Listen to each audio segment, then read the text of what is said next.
Hello, everyone.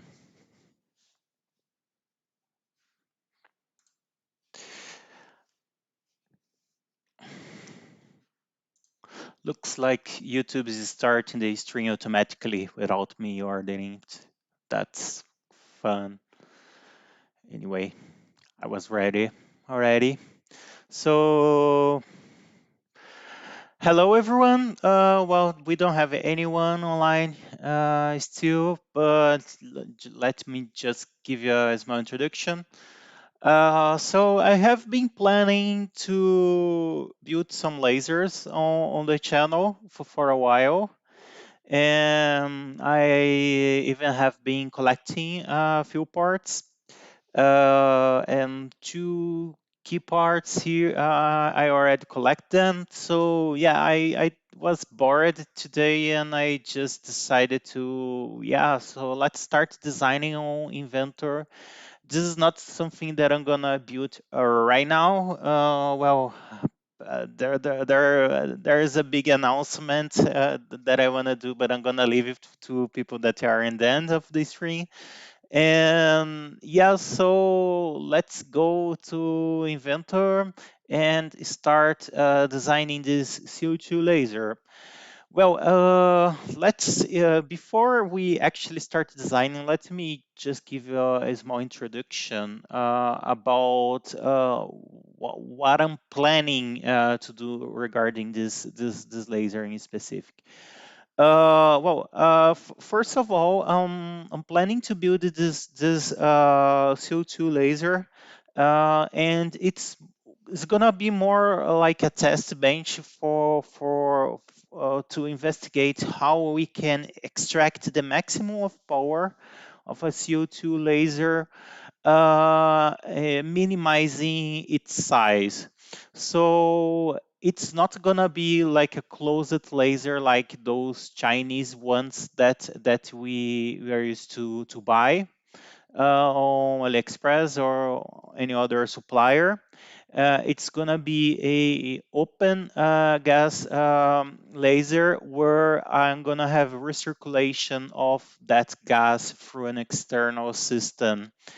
And the reason for that is because I want to maximize the gas cooling, because the idea is to achieve like really high power densities on this laser. And I'm also gonna be working with like a high diameter on the laser. Usually on those Chinese lasers, we have a very small beam, around like 7 and 8 millimeters. And I'm gonna show you guys here uh, the output coupler that I got for this laser. And this is the zinc selenide output coupler that I'm gonna be using for it. And this is an 1.5 inch output coupler. I'm gonna unpacking it and show you guys how big it is, and it's just massive and gorgeous. So this goes way beyond what we usually have for on our normal Chinese lasers. Is a massive output coupler. And the reason that I'm shooting for a very big output coupler like this is because, yeah, first I wanted to maximize in terms, well, actually I wanted to minimize the length of the lasers, because when you go really high power, and I'm talking over 150 watts, the laser starts to be really lengthy. So I prefer to have a larger diameter laser, and but shorter, because it's much more space efficient. And when we are talking about laser length, we increase the length, we are basically increasing its power more or less in a linear way. It's not exactly linear, but it's more or less linear.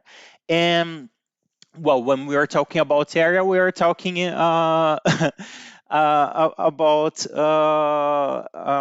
square, right? So if you're doubling the area, you're in a square law. So it is the amount of increase is much higher.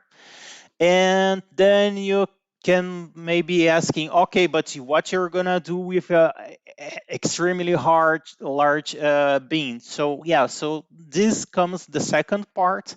I have here a bean expander, and my idea here to create a smaller bean to be usable, because I could just get this very large bean and then just shoot it through the whole like machine, whatever I wanted to use this laser.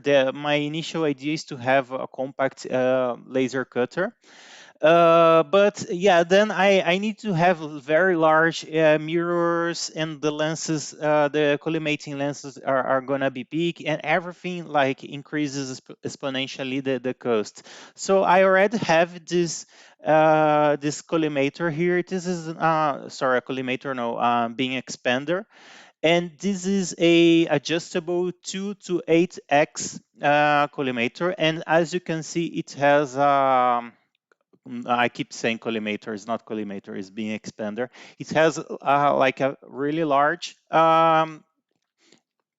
output that we're actually gonna use in reverse, and then here we would usually have the inputs. But so what I'm gonna be doing is using the output as input, so we're gonna have like a bean shrinker in the end. Then we can have like more or less a, I don't know, 5 millimeter, 5 to 10 millimeter beam that we can use normal mirrors and lenses for the laser cutting machine.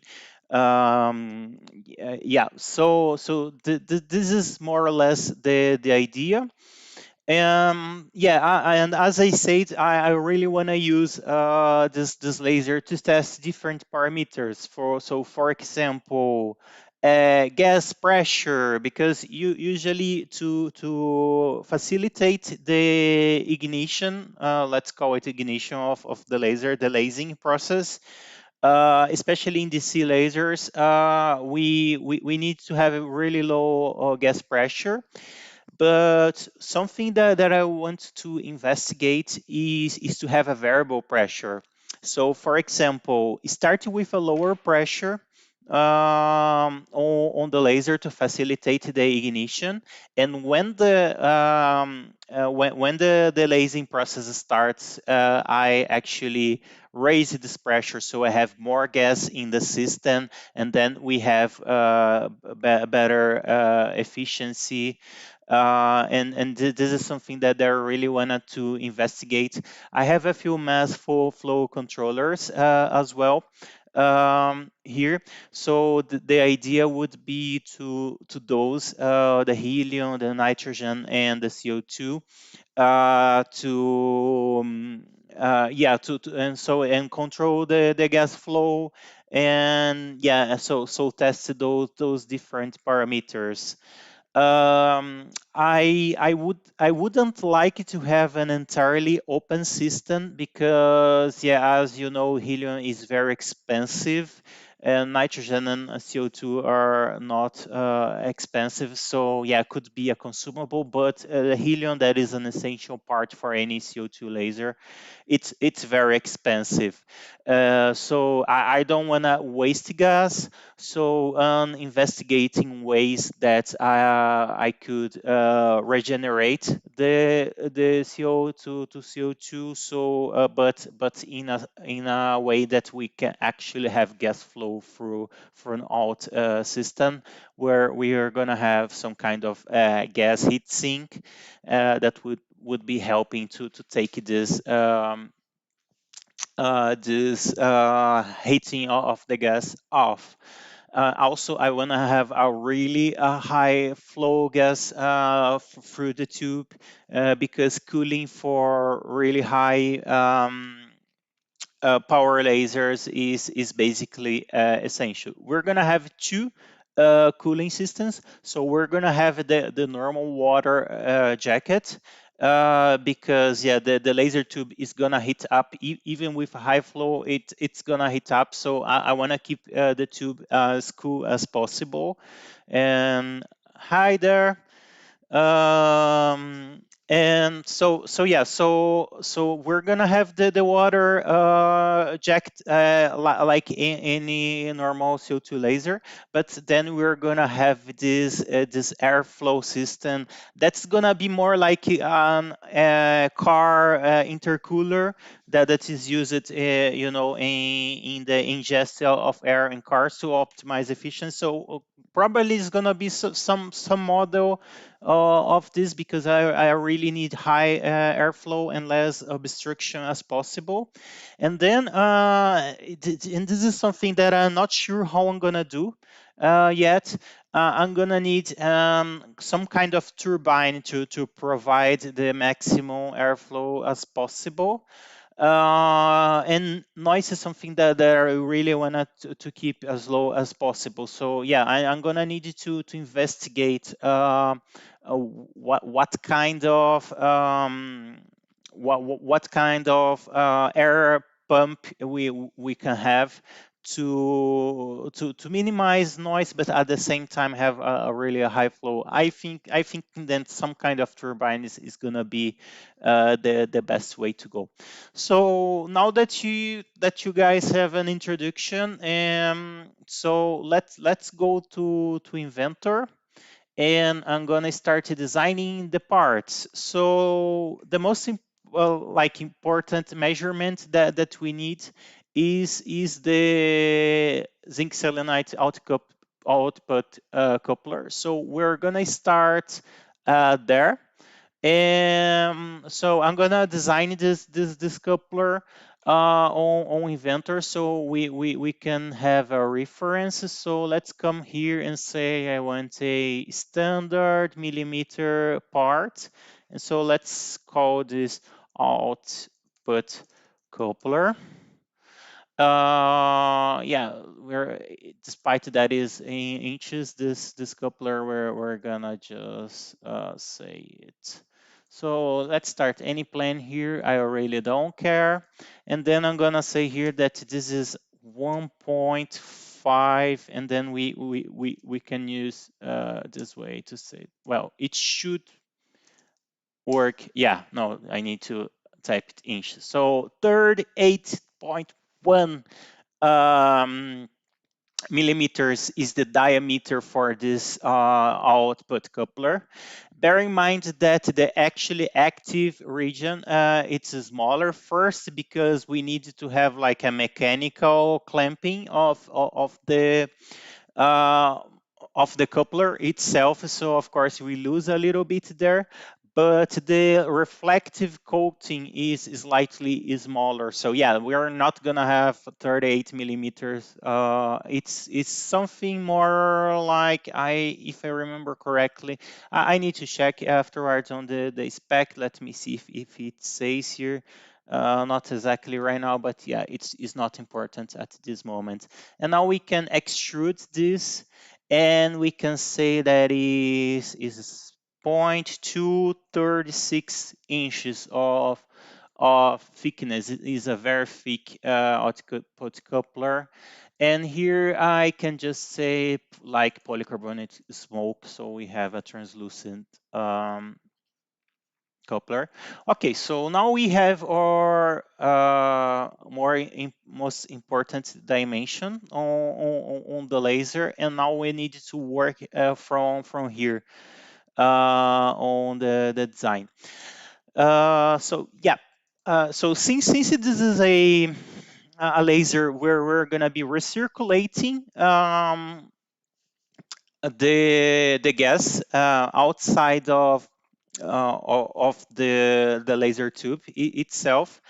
It's gonna be simpler compared with our normal laser, because usually on the Chinese lasers that we get, we have a very small laser tube in the middle, and then we have the water jacket, and then we have basically a very large gas reservoir in the outside. So the laser part itself is very thin on those closed lasers. On our case, we're going to have a much larger inner, let's call the core, where the laser the lasing is actually happening, and then we're going to have a thin water jet like we would have on a Chinese laser, and we don't have the gas reservoir, so we only have two layers of glass. So this simplifies a little bit. Yeah, so one thing that I'm gonna have on this project is I'm not gonna have any glass work, because I want people to be able to replicate this laser project. Like the idea is to have like a professional project where you could replicate it, and but also be relatively simple to build. You're gonna need, as you guys are gonna see, I'm gonna have some machined parts in stainless steel. Those parts, yeah, you're gonna need to have a lathe to make them, ideally a mill as well. But as long you have some kind of machining capability, it should be very straightforward.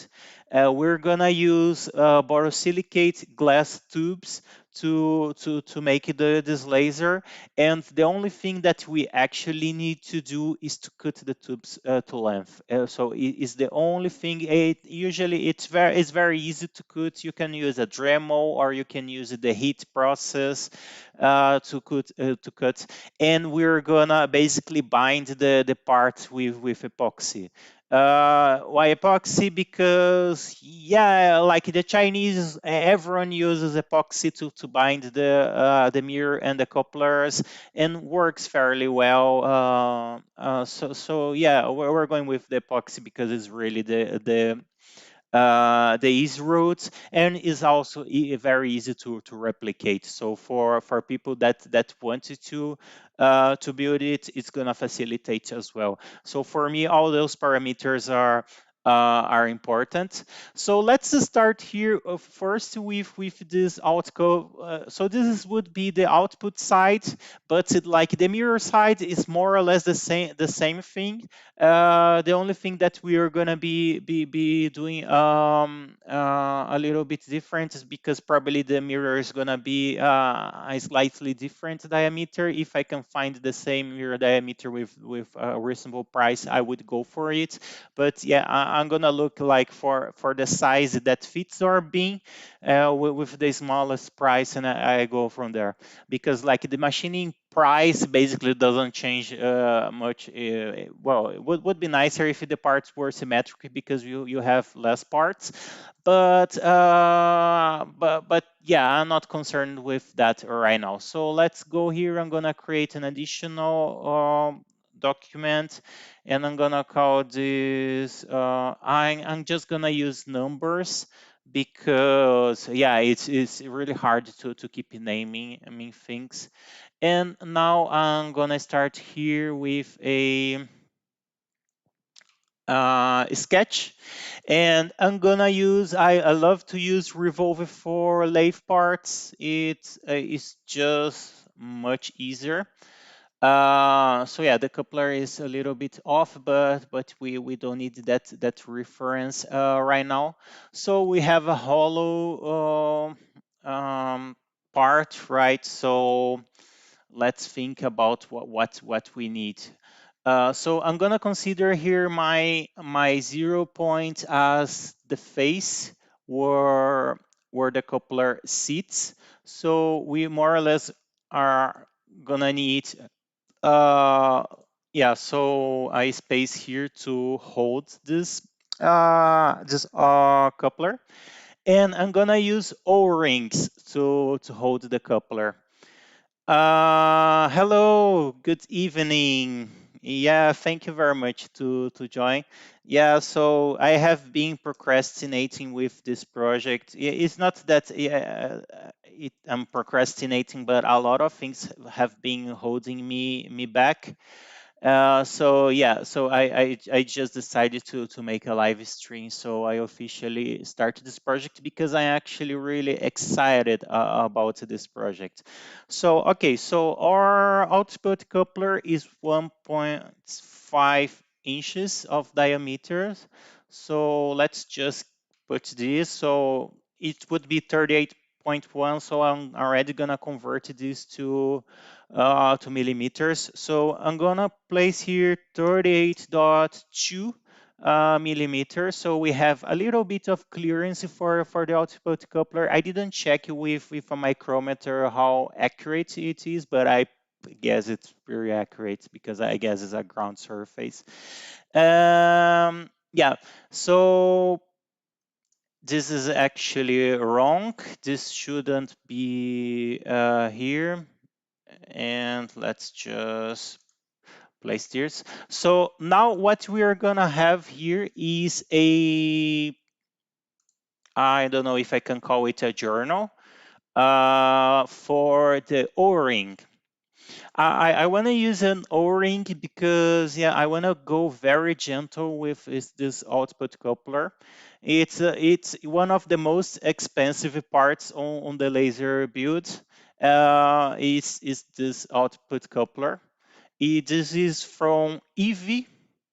It's made in Singapore, and like used on eBay, I paid like almost $100 for it.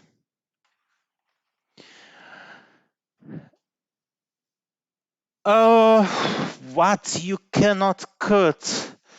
Well, I can tell you what you can cut. You basically can cut most of um, metals, especially like the metals with low conductivity, like stainless, mild steel, and you can go even like with aluminum. I never had experience to trying to cut copper. I think copper is the extreme in terms of material. So I guess for copper you really would need to have like a pulsed laser because the problem with copper is high dissipation. So yeah, so your part hits pretty fast, and yeah, so probably even if you can cut copper, you would have like a horrible surface finish. Um, but like metals in general, like even like people think, oh, titanium is hard. No, titanium is a great material for laser cutting because yeah, it's very low heat dissipation. So yeah, so everything that is low heat dissipation in terms of metals, you are good to go.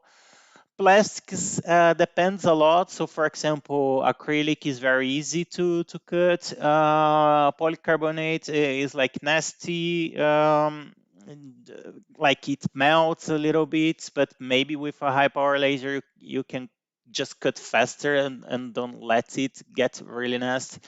But yeah, I'm basically building this laser like as a prototype, and for laser cutting, almost is gonna be like mild steel, is stainless steel and aluminum.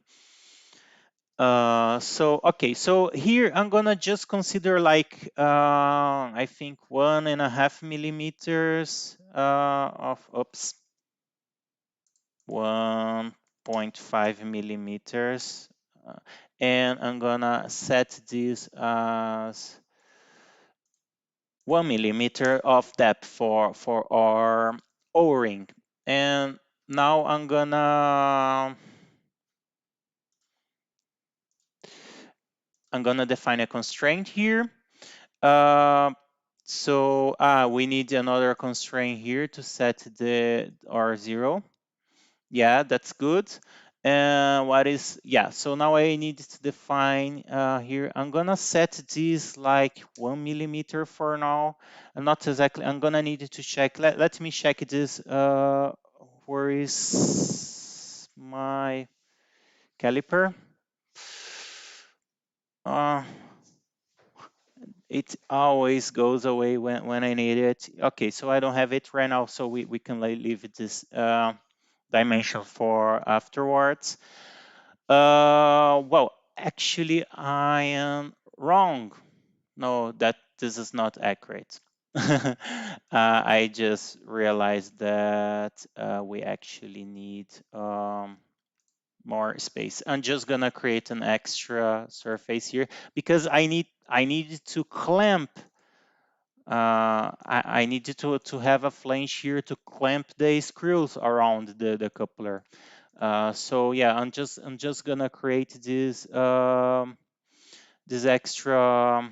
This is wrong. Uh, yeah, so this extra real estate here. Yeah, and this I guess from here to here we can have like doesn't need to be too much, like 3 millimeters. And then we can define here our external diameter. So let's keep it 60 for now. Yeah, and here is our internal. I'm pretty sure that this is gonna be at least like 30. Yeah, so let's consider this is our dimension for now. And then let me think about it right now. So we're gonna have an additional flange here, and I'm gonna explain you guys why in just a second. No, it's not what I want. It's something like this that I want. Yeah, so what kind of filter is advisable for filtering the metal fumes? Is carbon enough, or do you need like HEPA to get the real small particles? Well, first you wanna have kind of like a mechanical filter to eliminate like all the like the dust, the fine dust and bigger dust to like a bag, something like this, so you can collect it.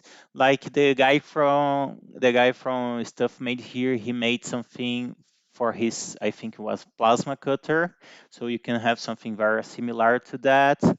Or you can go straight to like a cycloidal separator, but to be honest, I would get the fumes and I would just throw in the atmosphere with some kind of tube.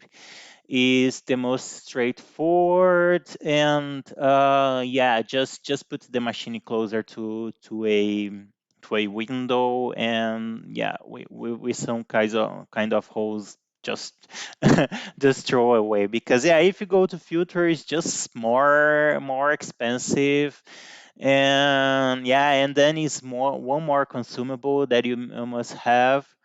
I can tell you that in industrial environments they don't have filters at all because the machines are just open. And I like already work like with sheet metal in the past, not like my business, but I had vendors that would do uh, metal working for working, and they just had this large buildings and the machines were there like opening there, and so I guess it's not a big issue. But yeah, I guess if you want to run like in small places like your office or in something like this, yeah, I would just have a window nearby so you can expel the fumes. um Yes, yes, you definitely want to have the air nozzles in the your beam output. because you don't want to get fumes or anything like near your collimating lens. Um, Now, yeah, so if you have any questions, just let me know. So just sometimes I forget about the chat, but when I realize that I'm missing, I answer you guys. So let's define here the same diameter for now, because this way we minimize. Uh, well, I do have it two. No, I don't need it to line segments here. I can have a single line segment, and I just gonna define here like probably this isn't gonna change, and I'm gonna show you guys afterwards. But yeah, let's just define 3 millimeters here for now, and here I can define like, yeah, 3 millimeters for now. And there is a reason for this. So I have a final dimension here that I need to define, that is this part length, and it's gonna be, I don't know, 35 for now. Those measurements, oh no, actually no, this gonna need to be uh larger. I guess I'm gonna define 40 for now. It's, and the reason for that is because on this part, I'm gonna have the gas inlet and outlet. Okay, so now we can create our first revolve. So define here and here. Oh wait, no, it's correct. Yeah, I guess it's correct. And my axis, why didn't you get my axis? Yeah, this one. Um, okay, cool. Um, so now we can, I'm gonna ground this part and unground this part, and I'm just gonna define a joint here, so it's just easier to, yeah. So now we have our coupler, and we have the space for our O-ring to provide us a nice sealing. This is not gonna be a high vacuum application, so it's not critical. Now we have a few things that we can work on, so let's go back here. So first thing that I can start working is to define a point here, and this point we're gonna use it to, let's call this 26 for now. Yeah, to define our threads on this part. Yeah, so let me define a constraint here right now, and let's define a hole here, and this hole is gonna be a threaded holes, and I'm gonna use isometric profile, and for now I'm gonna use M3. And yeah, I don't need a seat, and I'm not gonna make it throughout. I'm gonna make a distance, and I'm gonna define here, let's say a 10 millimeters just to go through, and I don't remember, let's say 8 millimeters of thread. Okay, so now we have a reference hole, and we're gonna create a circular array because we want them all around this part. I think I'm gonna use like 8. I think 8 squares is more than enough for this application. It's really to keep the flange here, the front flange facing like with the same pressure, the output coupler. And since we are using an O-ring, I don't expect that we're gonna have a really high pressure there. Yeah, so let's already create this front flange here, so we keep things tidy in the project.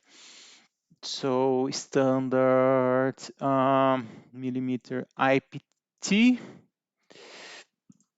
I don't like to select the part, because I usually like to create my constraints afterwards. And this is a very simple part. Let's call this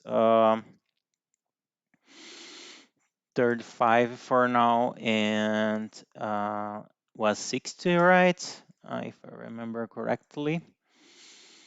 And just extrude this, and this we can call it like 3 millimeters. Yeah, we don't need anything more than that. Let's change the material here. Let's call this stainless steel austenitic, because yeah, we want like a 300 series.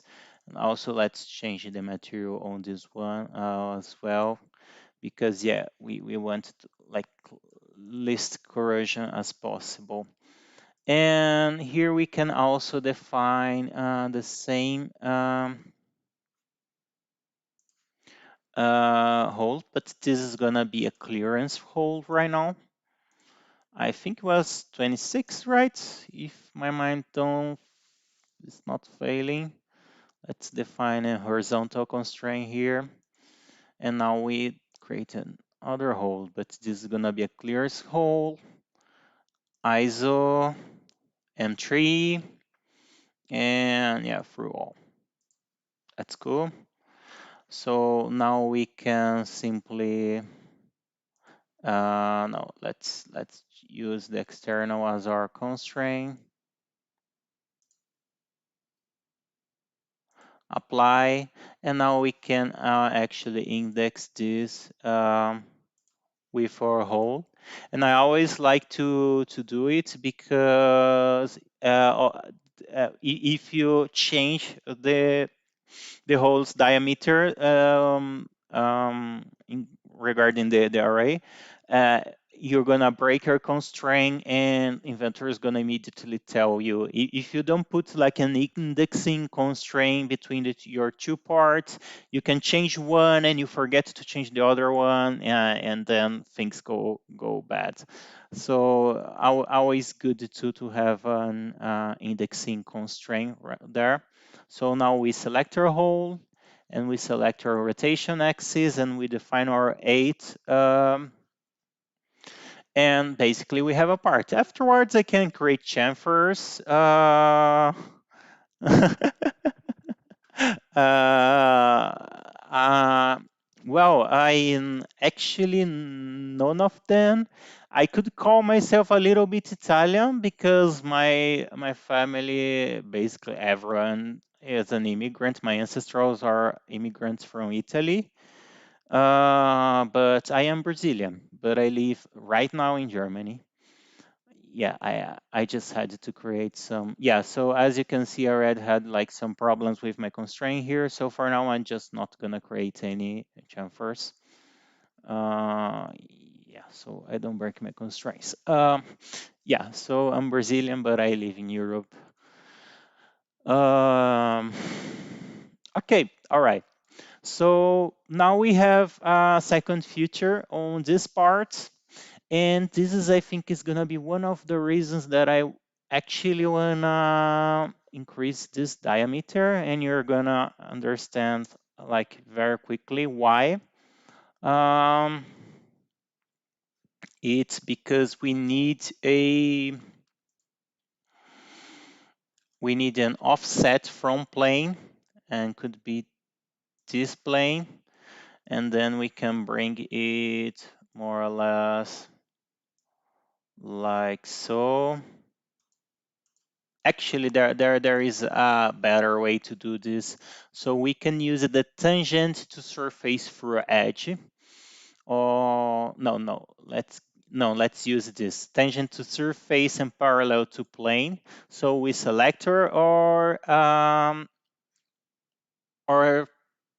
surface, and we select the plane, and now it fails, because why? Tell me why, inventor. I did exactly what you wanted me to do. So let's select other. Yeah, and doesn't want to create it. So screw it. Let's go on the offset from plane. I just I just don't wanna lose time troubleshooting inventor right now. So let's just define here like 22. Yeah. Ah, wait. No, no, no, no, no, no, no. I know. It's my bad, guys. My bad. Uh, this is wrong. This is not the correct origin.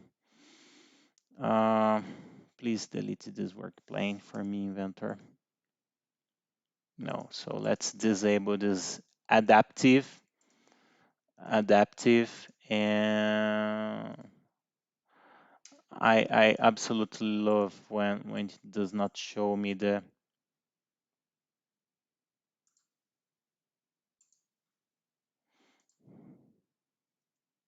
Yeah, now I cannot delete this damn plane. Okay, so let me remove this visibility and do in the correct way. That is, uh, okay, surface, and then we select the. Now it works. When you really know what you are doing, it works. Okay, no. So now I made other mistake, and so now it works the delete. So I needed to enter in the part first because I wanted to create the plane in the parts level and not in the assembly level. Um, uh, of how the door handle looks. Oh, interesting. uh, I'm currently studying mechatronic engineers in Germany. Aachen. I live very close to you. I live in the Eiffel, so it is not that far. Um, okay, so now that we have our reference surface, we can start creating a few things. First, I want to project this geometry, and I want to create a constraint line between, yeah, actually, this is interesting. So let me think about it, how big I can go with this 25. So let me define it like 20 here. And this is actually not gonna be a constraint. Let's go a little bit more, 22. And the idea here right now, I just wanna create like a facing.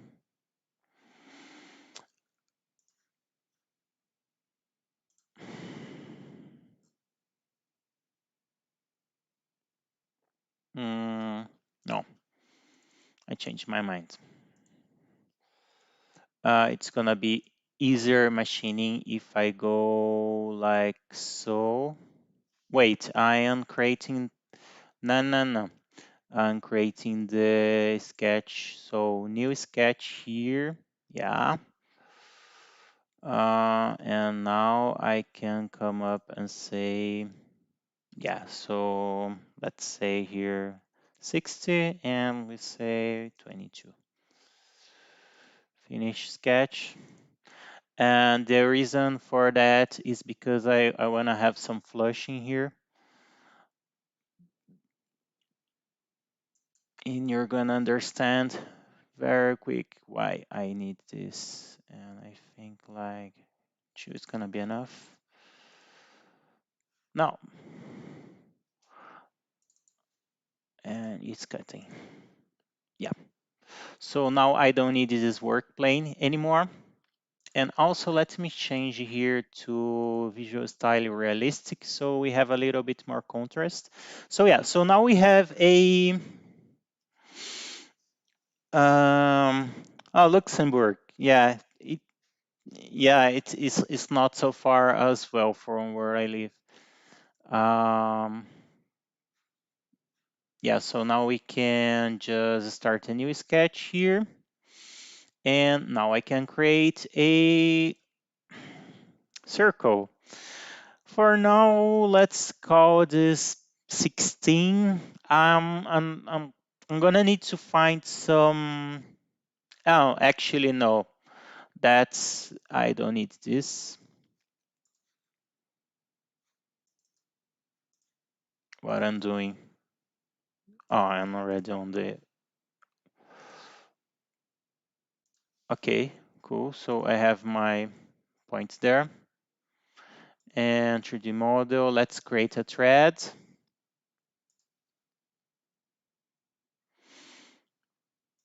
Y surface.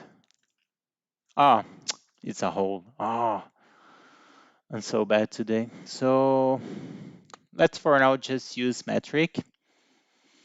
And I don't want a through hole. I want it with, let's say, 10 millimeters of thread and 15 of length. And this is gonna be our gas inlet outlet. So yeah, so we need a large hole because I want a high airflow. Yeah, and then when we talk about the electrodes, yeah, I'm gonna come up on this as well because since we are putting the inlet before the electrodes, the gas flow is gonna go through the electrodes, and it's gonna help to cool down the electrodes as well because they get very hot normal laser operation, and yeah, and then they start to oxidize, and yeah, you start having the electrode degradation. So with the gas flow we can optimize or electrodes lifespan. Not that is not gonna be replaceable. I'm making this design to have replaceable electrodes, and this is part of this designing that I want to go through. Okay, so now we have our output coupler. We have our inlet hole here. We're gonna have additional holes here on this flange, but I'm gonna leave this to afterwards. So now this part we're gonna have an Teflon ring like this one, and I'm actually gonna use the same part, but I'm gonna actually open this part, and I'm gonna basically file save as. I'm gonna define tree because we're gonna have a little bit of difference. And the idea here is I want to have a electrical isolator because we're going to have high voltage, right? And I don't want to have those parts here in the same like voltage potential, especially because I'm going to have the holes here. So yeah, so my idea right now is to have a Teflon isolators. For now, I'm gonna say it's gonna be Teflon, but maybe we're gonna change the material afterwards. Let's see if we have Teflon here. We should have. Uh, let's just call it nylon for now. So we just have a different material. So this would be our first isolator, electrical isolator, and because Teflon is soft, it's gonna work as a gasket as well. And we're gonna need two of those. Okay. So and now we can design our electrodes.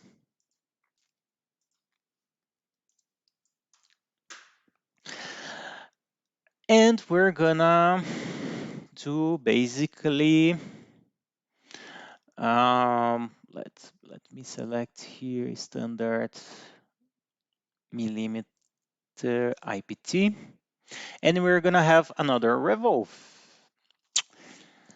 and start sketch. Let's define like so.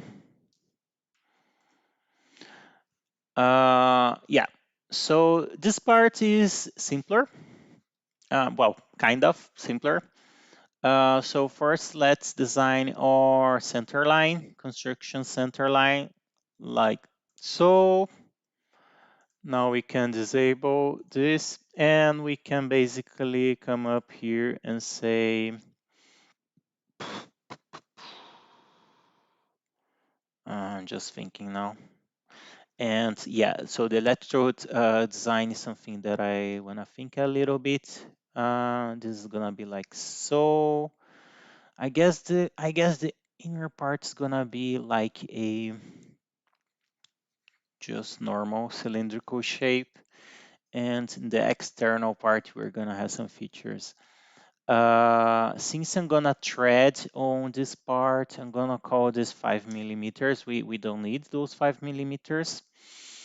And yeah, and the internal part here, we're gonna have, I don't know, 30.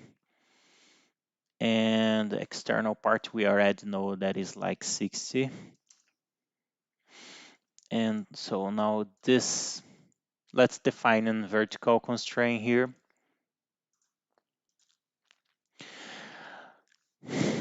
Okay, so this length, I don't know yet, but just gonna define here like 50 millimeters. And then, so as I was saying, the electrode gets hot, and this part is gonna be of stainless steel. But for you guys that work with 3D printer, you basically gonna know more or less what I'm gonna do here. So what I wanna have here is a heat breaker, because despite the fact that we can have like 300 degrees on, um, like yeah, we can have 300 degrees on Teflon, but yeah, we can go up to 250 safely. But yeah, but I don't want my gaskets to get hot. So I'm gonna more or less create a heat breaker here. I'm gonna define this for now like as 1 millimeter. And here I'm gonna say like 2.5, because I don't actually wanna have a lot of. And for now, this I'm gonna call it 2 millimeters. And then here I can say like 4 millimeters. And this can be like, no, actually, this is just easier if I define a angle here, 135,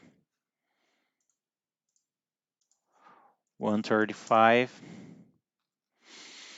And yeah, let's define our heat breaker at like 10 millimeters.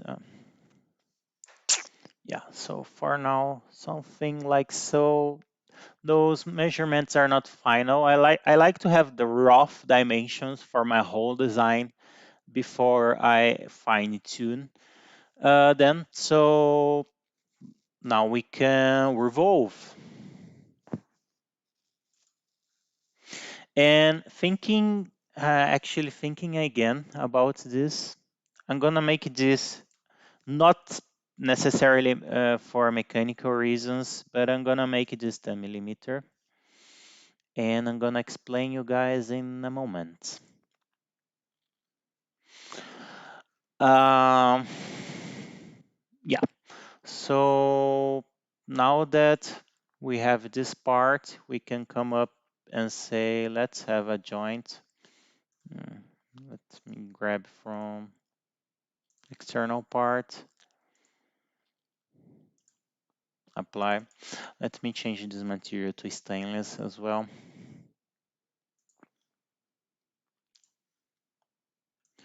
And now we're gonna have our second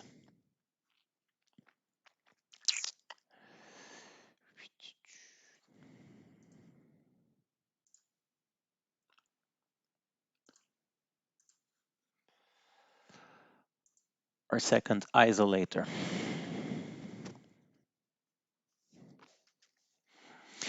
Yeah, so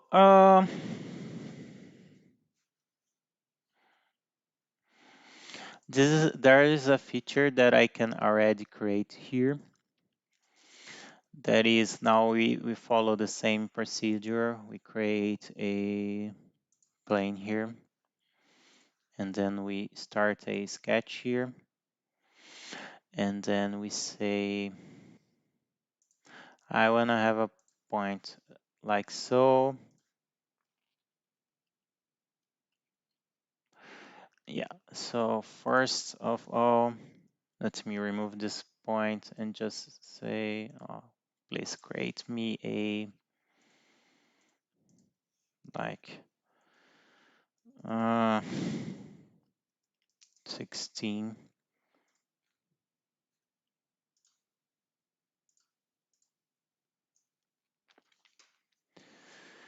And this measurement is not important.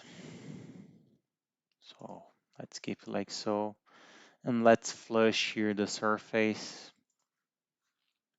Let's just cut it with a, let's say 1 millimeter.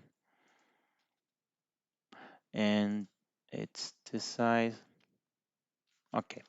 So now we can come up and say, okay, please project this geometry. Please project this geometry. And I can come and create my point here. And if you guys did not figure out yet, this is gonna be our wire binding screw. 6 millimeters, 8.8. Yeah. So for now, then afterward, I need to be careful to index this screw in a different position than the flange ones. Let's see. Is this machine going to be below 3.6 kilowatts, or you will need a three-phase supply? If let me make some quick math here. This laser is gonna have below 500 watts of power. So if and usually CO2 lasers, they have around 25% of efficiency. So if I have here 500 watts and I divide by 2.25, I would need 2 kilowatts of power supply to feed it the electrical voltage, not considering the inefficiencies in the power supply. So let's say 2.2, like 2.5 kilowatts. So yeah, no, it's not gonna be necessary three phase in a 220 volts system. Yeah, so here is where we're gonna attach our high voltage wire. And we can hide this work plane. Let's save our design. Always nice to save our design.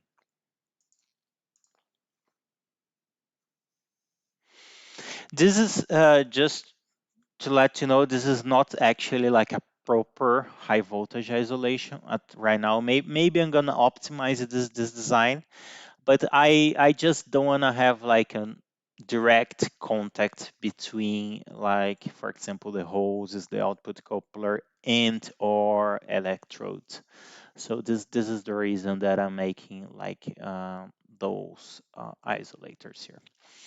So okay, so now that we have our inlet and output coupler part, we have our electrodes. We just need the part that actually is gonna be glued with epoxy onto the glass tube. So no, this part here that I'm selecting, oh, is it this not?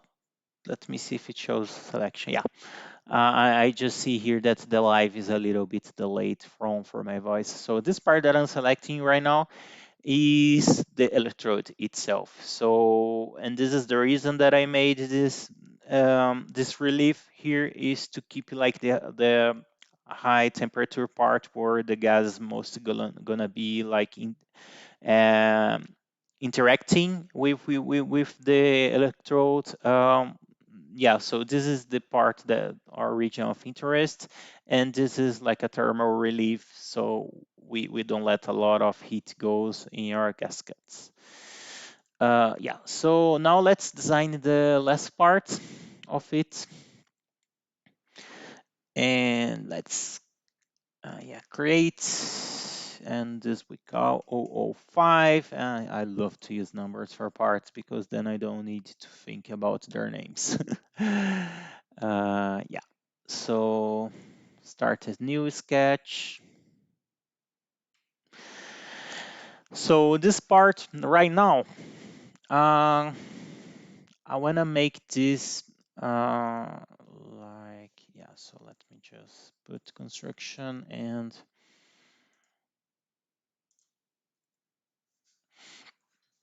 okay, so um, first thing first, we just select this. And this is not much different. It's a little bit different from what we did already. And but it's gonna have a few differences. And first off, it is gonna be I wanna be like as far as possible from the electrode. So let's just define some key measurements here to start with. So let's say 30 millimeters for now. And this measurement, we can say, I think 5 millimeters. Yeah, no, Go plugs. Go plugs, they have like a very small surface area. You want to have like a circle, like a pipe, so the gas can flow in the inner part, and also the your laser beam can flow from the inside, and then you have the external part that is what is ionizing your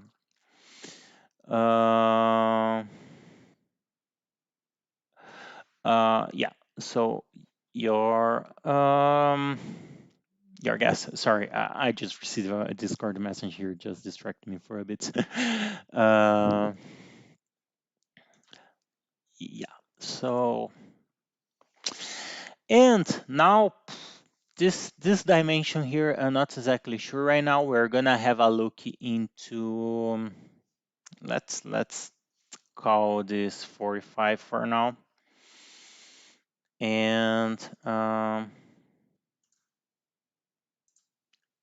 and here what I wanna do is like I hate inventor when you do it. So I wanna have like a mating surface for our glass tube, and I'm gonna call this like I don't need a lot, but let's go 135, 135.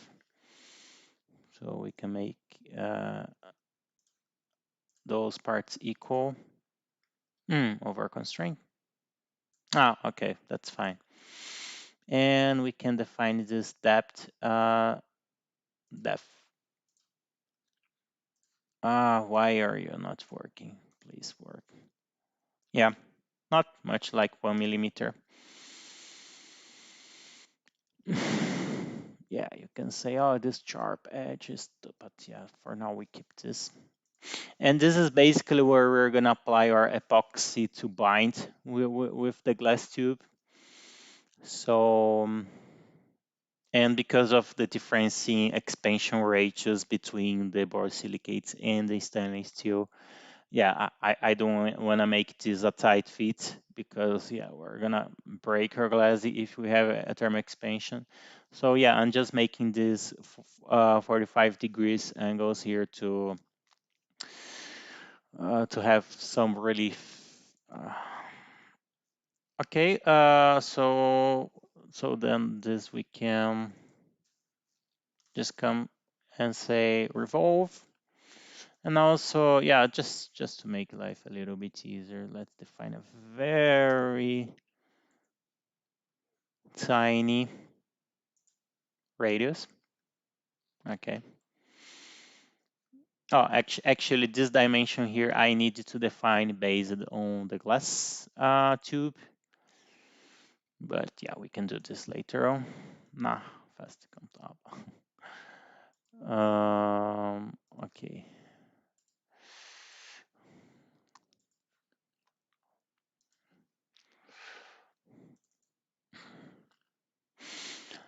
And let's change to stainless steel as well.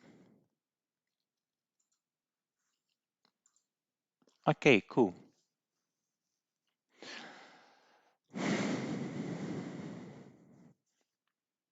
So now, um,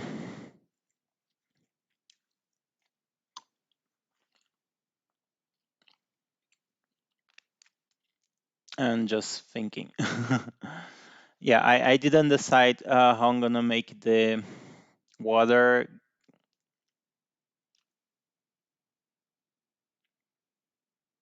Yeah, okay. So there are a few things that let's just work on the gas tube for now.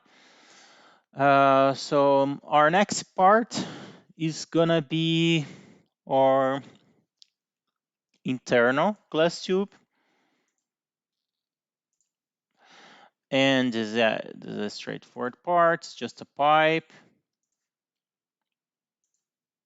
So let's just define like external like 58. No, actually, let's call this 60. I'm gonna need to check the website now for glass tubes. And here, the internal, let's call this, usually I think 2.5 is a common. Uh, and now we extrude this, that side. Let's call this 1 meter for now. Now we can change this to glass.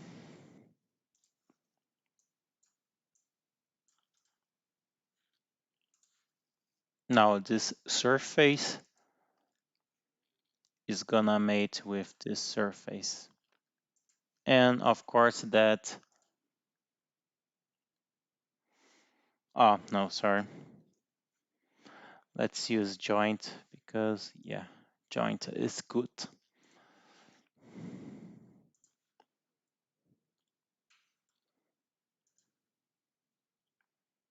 Yeah, and as you can see, we have some interference right now because my measurement is not correct. But is what we have now.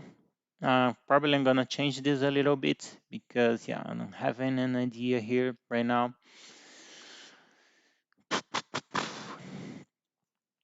Ideally, I wanna make those parts like as easy, let's say, to disassemble as possible. So yeah, I'm just thinking a way that I could, if I wanted to remove entirely the water jacket, I could just slide it. And for this reason, those parts cannot have a larger diameter than this glass tube.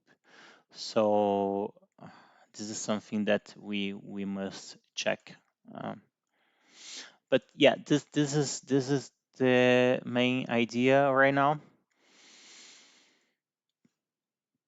So the other side is very similar.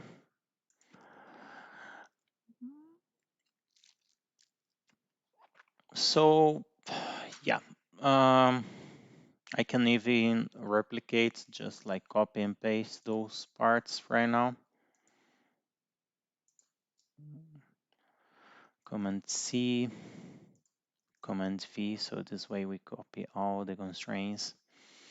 And we can say join this part with this tube. Yeah, okay. So now we have both sides. Let's save it. Yeah, it's gonna be nice. And since it's on 1.5 inch, this output coupler, I probably can find a mirror with the same size. I don't know if I can find with the same depth. So if I cannot, then yeah, this part's gonna need to be different. Otherwise, then we can make the same part. But yeah, the other parts are gonna be identical. Um, anyways,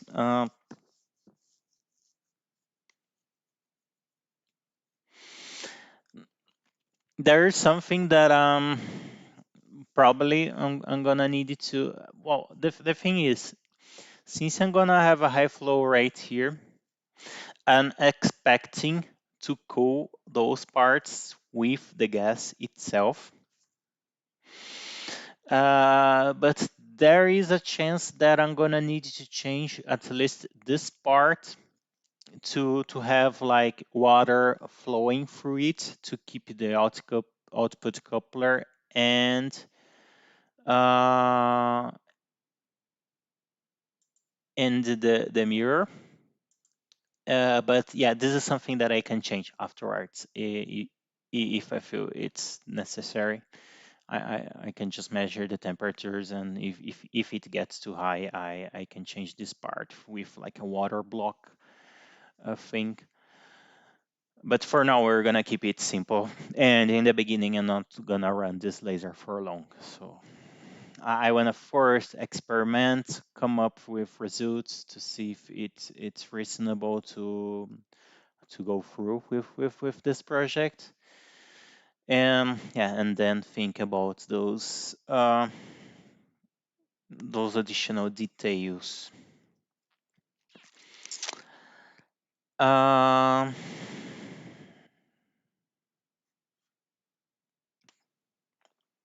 there's something that I don't like with this design. That is the fact that I'm having to use like a really large diameter glass tube here.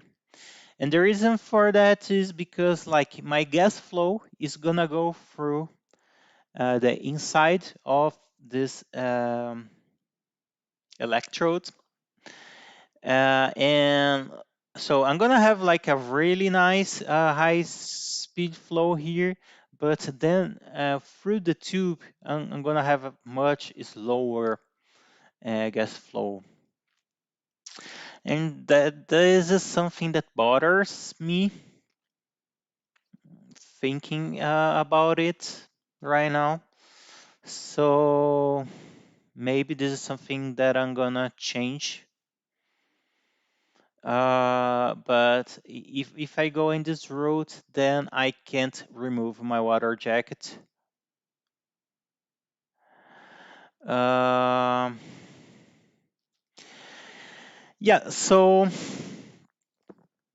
in terms of the flow itself,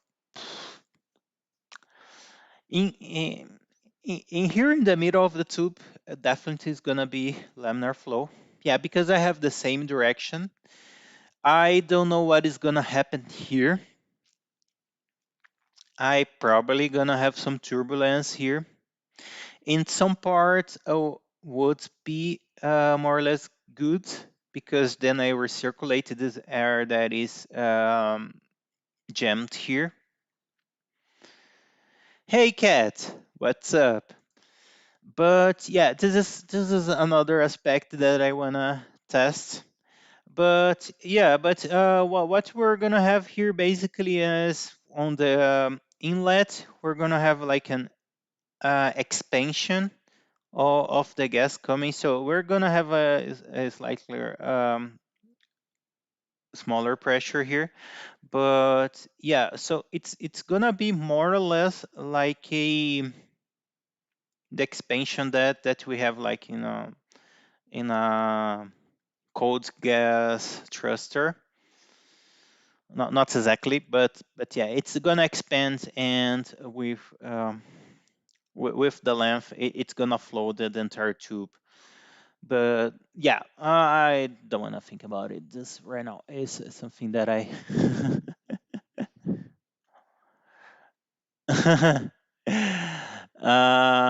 of course, lasers are fun. Yeah, I'm designing that CO2 laser that I have been procrastinating to build for a while.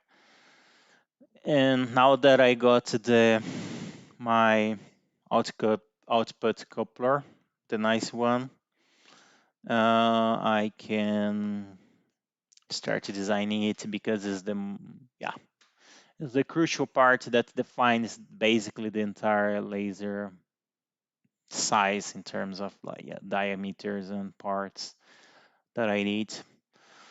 Yeah, so this is just an initial assessment. It is not the final design at all, but it's fun. So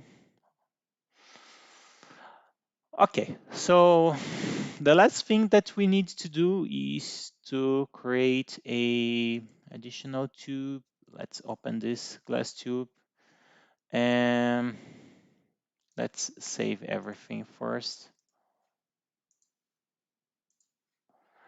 Uh, File, save as, let's call this 7.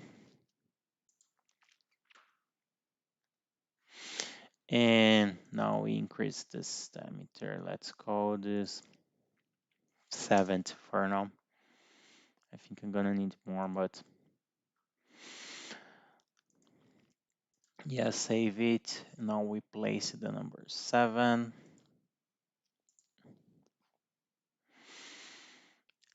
And we can just, here we can just define a constraint. Yeah, I think 7 is gonna be too small. So let's call this 80.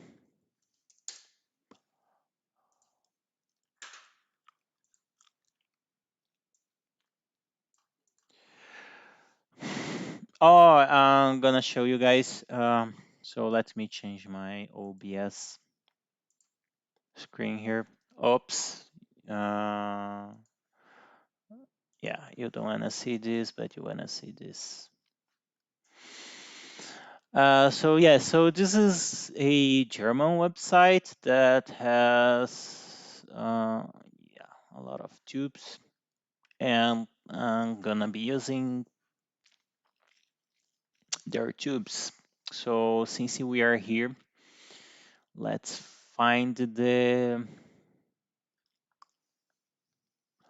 correct diameter.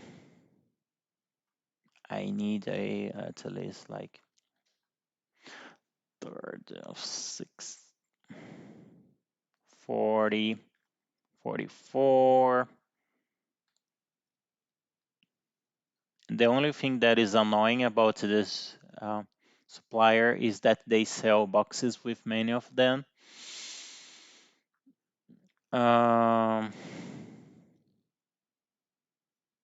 Yeah, so 60, 2.2, yeah, 1.5 meters. This would be your first. So this comes in a box with 12. Yeah, so if you wanna a giveaway of tubes,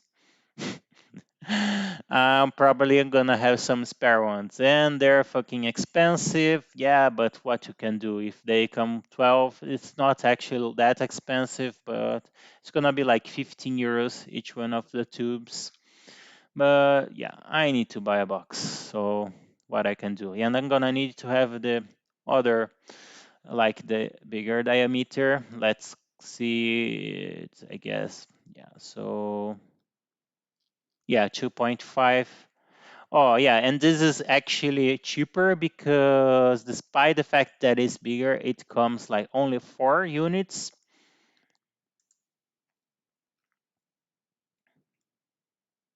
Is actually the tube is more expensive, but yeah, it comes in less quantity.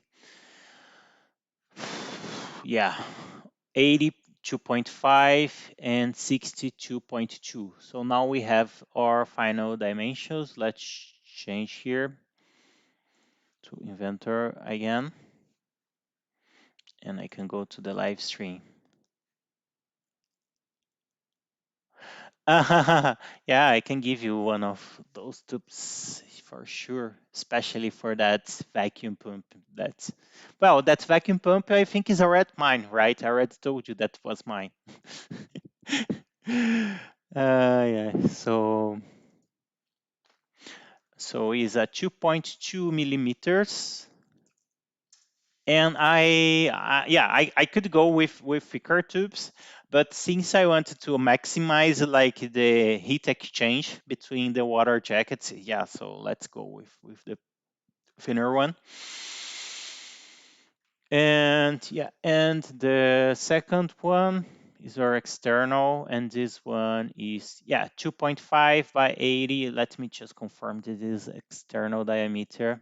Yeah, it's big D, so I guess this external diameter. Let's hope for the best. And I would kill myself if I buy the wrong one.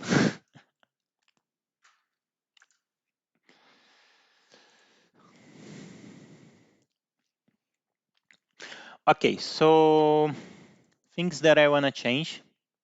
I don't want to cut those tubes, so we're gonna define them 1.5 meters for now. MX, you ask me about how many kilovolts CO2. Um, Funny part is not actually the CO2 that you're ionizing, is the nitrogen. And the way that the CO2 laser works is you ionize, you excite the nitrogen, and then that nitrogen uh,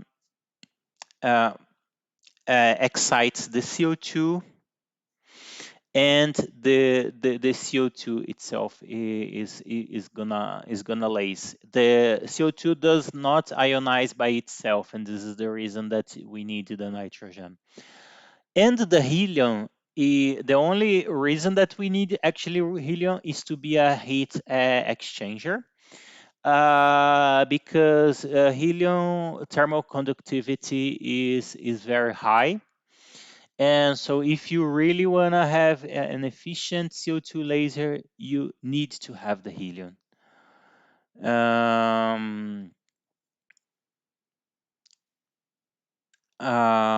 So that's because efficiency is at 25%. Actually, the CO2 laser from I don't know much about like solid state laser technology. But in terms of gas laser, CO2 is the most efficient laser, and this is one of the reasons that is used in industrial scenarios. It's because it's really efficient. But yeah, you know, every time that you have transformation of energy, you usually have losses in forms of heat. So yeah, of course, because you have an indirect excitation, that's gonna collaborate to reduce your efficiency. Um, what you're gonna use as the cathodes material wise. I mean, it's gonna be you're late for the live stream. I already spoke about it. You see those parts here? Those are the electrodes, and this part, and it's gonna be stainless steel. I wanna go for simplicity, and I'm making it fully removable, and I'm gonna have a high flow rate here of gas. So the gas itself is gonna keep the anode and cathode cool. Um, and they are fully replaceable. So even if you say, oh no, but they're gonna wear down with time, doesn't matter. It's just a stainless steel part. You can have some spare ones, and since this is not a sealed laser, you can just disassemble and replace them. So I'm going with a very practical design on this regard. Uh, okay, so yeah, so this tube, this tube is gonna need to be smaller in length because yeah, so the the size that we're gonna buy is 1.5 meters. Let's define 1.4 meters right now. Yeah, it's too much, but I'm just gonna leave it as a reference. And now we can define that I don't need to go exactly here in the beginning, because this part is gonna mostly have more like cold gas because it's not gonna be in the active area of our laser. So yeah, as long as the water is flowing through, like from the active electrode part to our optical chamber, I'm happy well with this. And we're gonna need to have a part here that basically has a inner O-ring to seal with our internal um, tube, and we're gonna need to have outer O-ring that are gonna seal with our outer tube. And we also need to have our water inlet. So the same thing that we had here with our gas inlet and outlet, we need to have for our water. For water, we don't need big like those. Planning, yeah, like I don't want to have like high flow rate of water. It's just enough to keep like the tubes at a reasonable temperature. So yeah, but this part definitely needs to be bigger.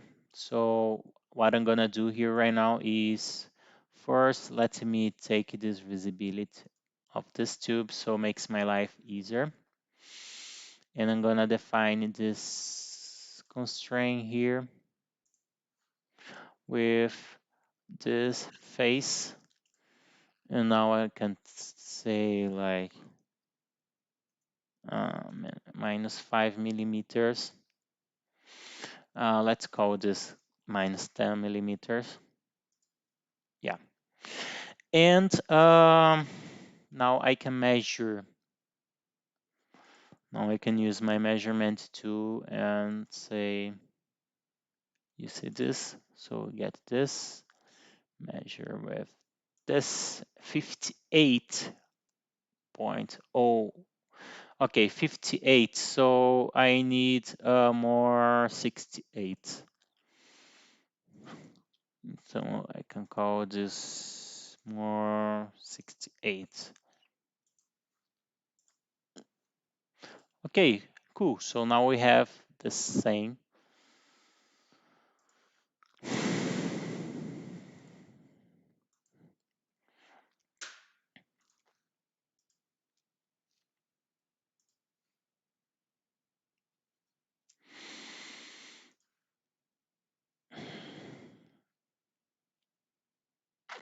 Now I'm just thinking.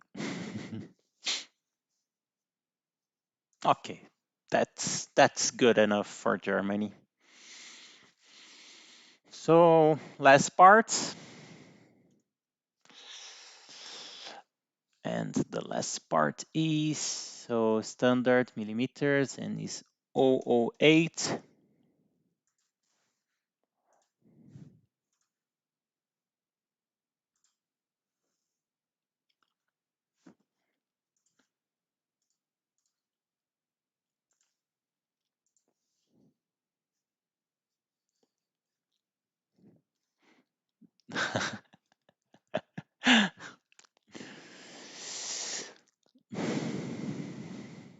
Yes.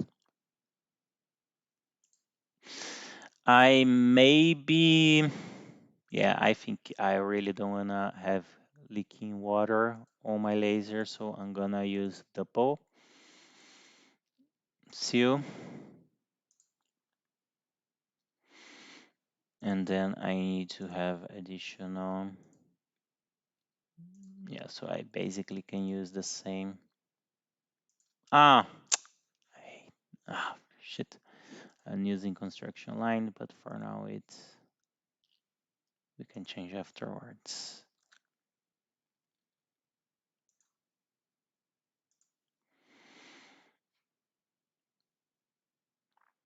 So now what I need here.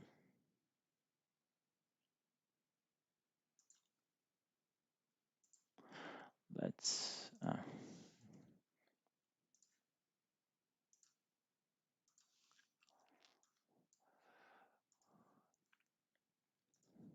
okay.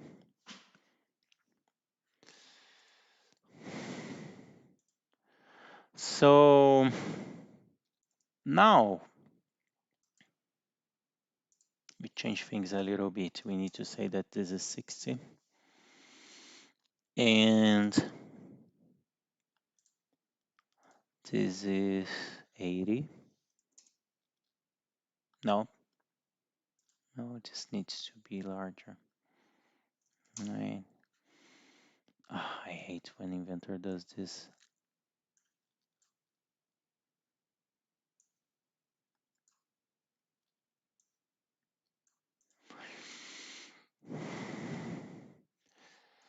Okay, let's start defining those measurements. So let's call this 1 millimeter.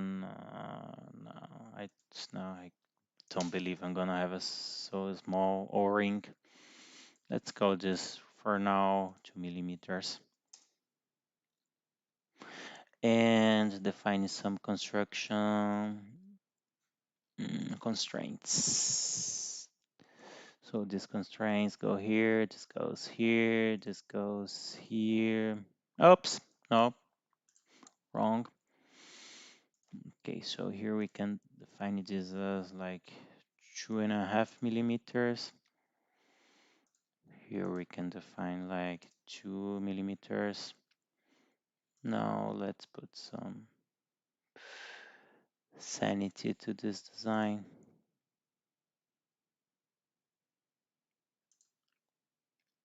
What I'm doing wrong. Whatever.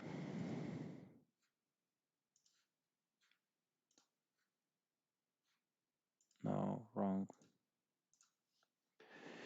Um, your message was held for review. Why do you wrote show? On that note, I hope Giga Berlin will kick some ass and make German car manufacturers be more humble. Sandy Muro has roasted pretty hard so far, and each own platform is inefficient as well.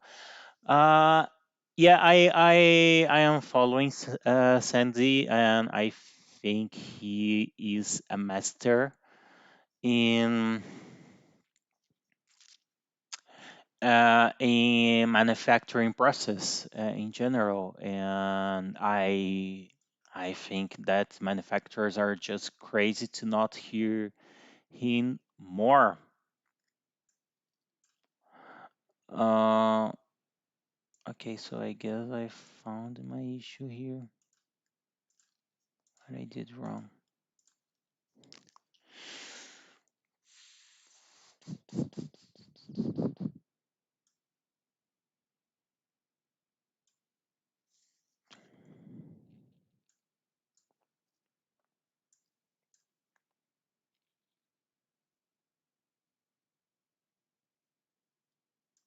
Mm. Okay.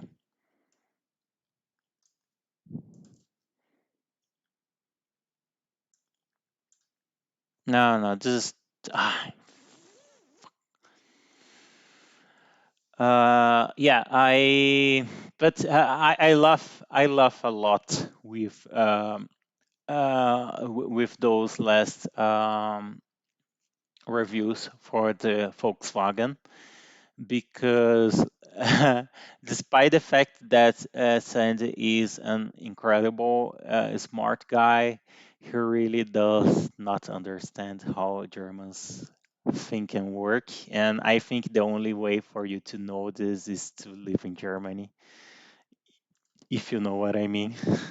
Because, yeah, the Germans have a very peculiar way of thinking.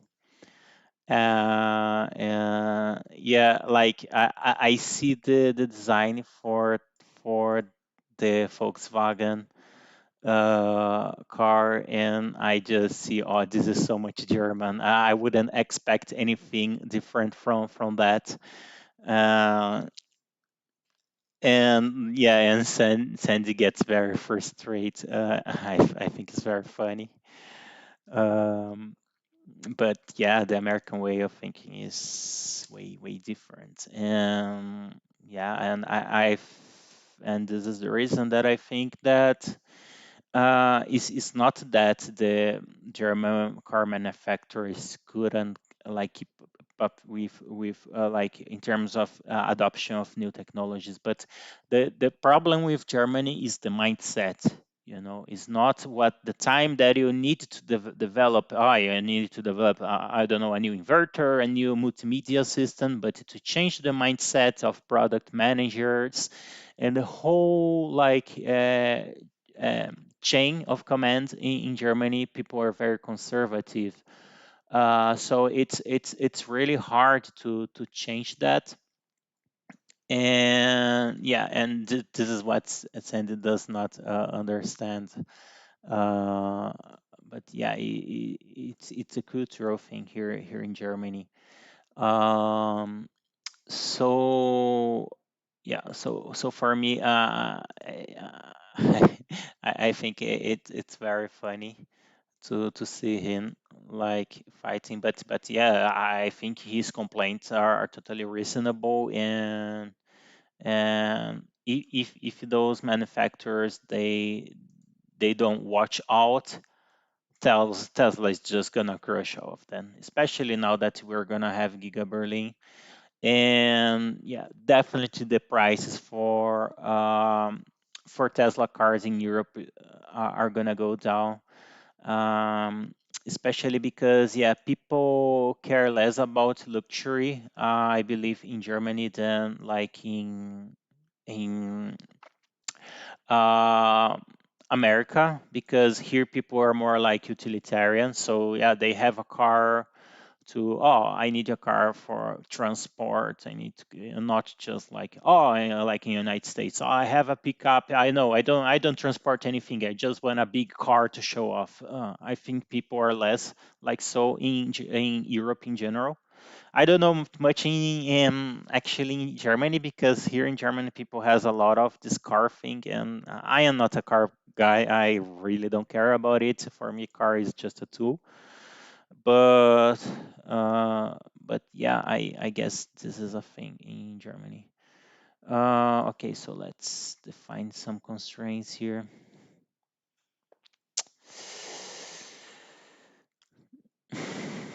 Okay, so what we needed to, yeah, so we need a constraint like so. We need a constraint like so, and we also need a constraint.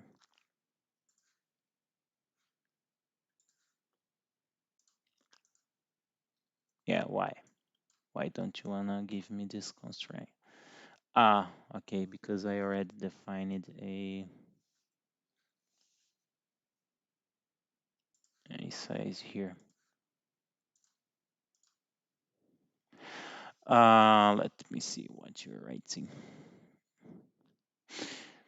He has been harping about single casting for years. At least that way is finally picking him. Yeah, but yeah, the thing is, I until someone does it and say, "Oh, you can," it's possible. People, engineers, just think, "No, this is impossible to do." Is the same like very old um, history, like about Ford. When Ford came up with his engine, and people thought was, I think it was like V8. I am not a car guy, so I don't know the historical facts, but what I remember is that, yeah, Ford came up with this engine design. I think was like a V8, something like this, and it had to have this very large cast for the motor, and the engineers on that period say, "Oh no, it's impossible to make this cast," and like he insisted until they execute it.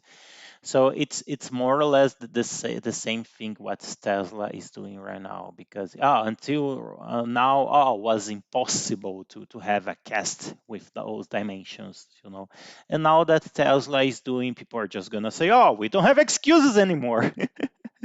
uh, um,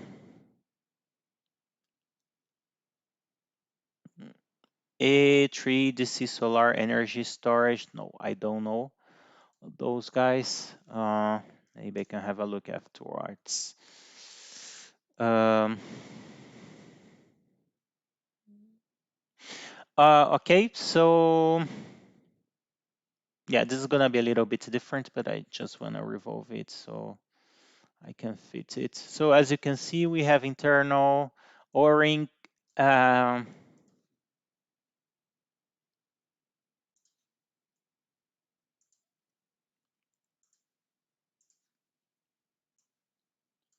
hmm, Wait, what is this dimension? Yeah, this is kind of wrong. Yeah, this is because this is totally wrong. This I'm not entirely happy with this, but yeah, I know what I need to do. So is 80 less 2.5.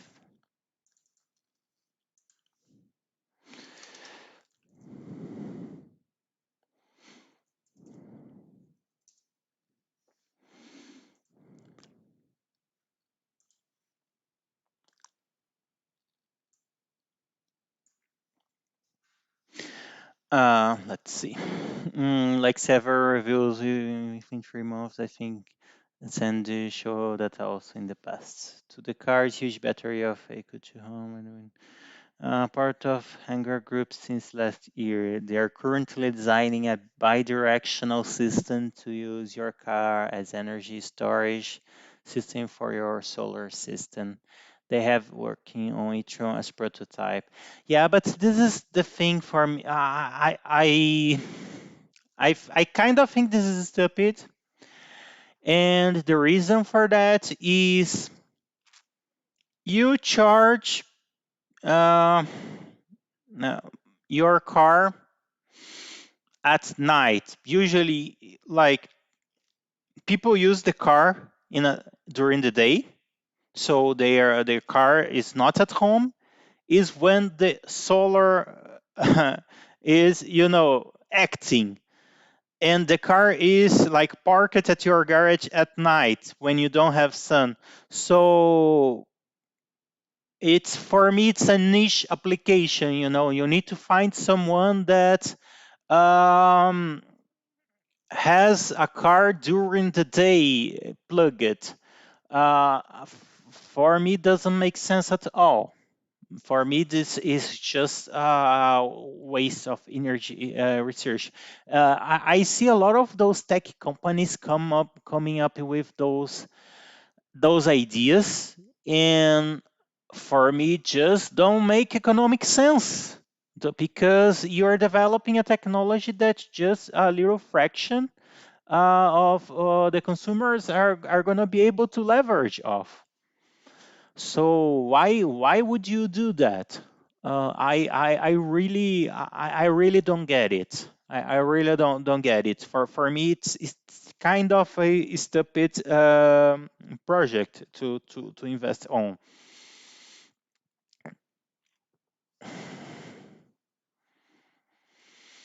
Yeah, yeah. Maybe after Corona, a lot of people are just not go to work as often, you know. But at the same time, then a lot of people are gonna realize they don't need a car anymore because car is a big expense. So yeah, if I don't need a car, why do yeah why do I need to keep this car? You know, so of course, a lot of people are just gonna keep it for convenience, but people that would have the kind of mindset, you know, to make those kinds of calculations to come up with, oh, I'm gonna use my car as a charging device. Uh, then then probably they're gonna realize that it's not a good idea, you know. And there are other facts as well. Like usually the chemistry between like portable devices like our smartphones, cars, and like stationary batteries, they are slightly different because they have different charging, discharging profiles. Um, and so, for example, cars are made for really fast charging and discharging rates because yeah, you need to be in a supercharger and like in 30 minutes have like 80% of your charge.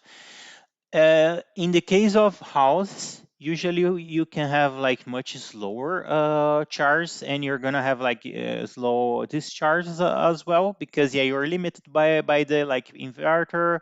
Um, and yeah, so the chemistry in batteries, it's optimized for those different use cases. So for example, a battery on a stationary setup is gonna last much longer usually.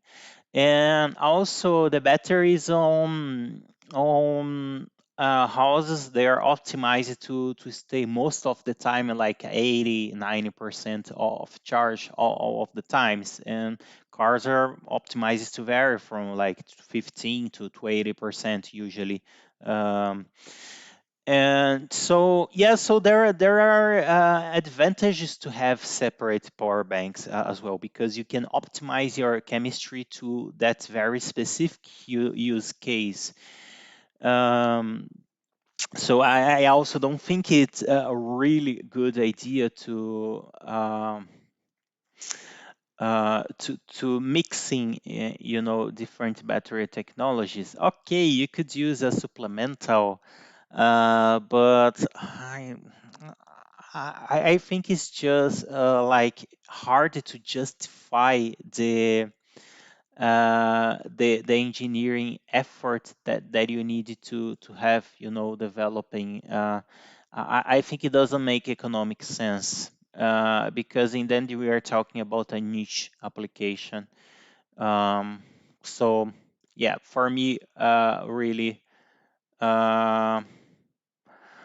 really doesn't make economic sense. That's it. That's my opinion.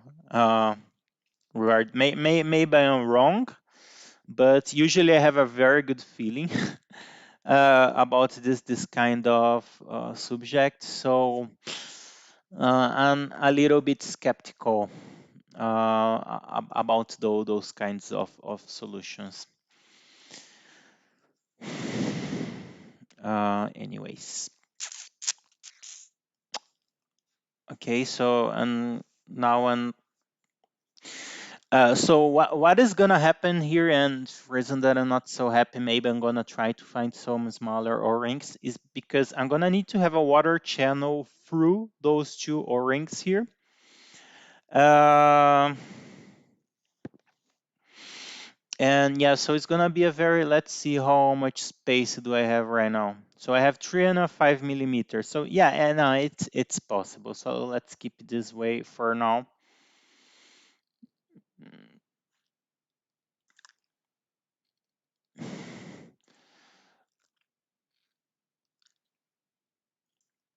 Yeah, so now I can come up here and say, oh, this part, constraints here. So can you see where I'm going with this design? I actually can make this slightly larger here on the back side.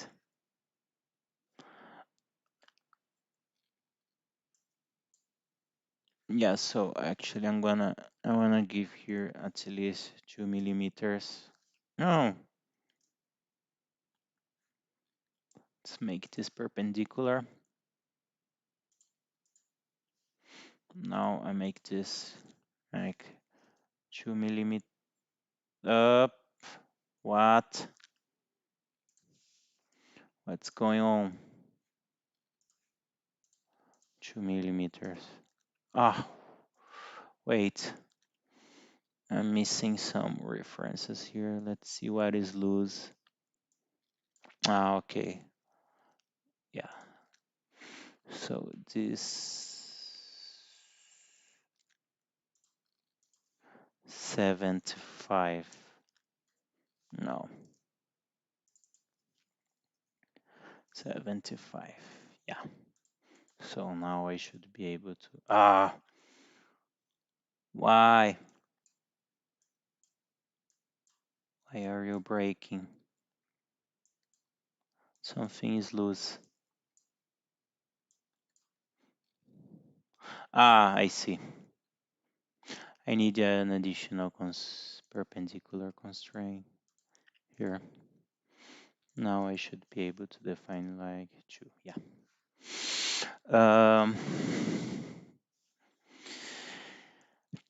E3DC will have stationary storage. V28 will be additional to that, so you could use that extra solar energy in summer when house battery is full. They use a legit 6.5 kilowatts, 19 packs.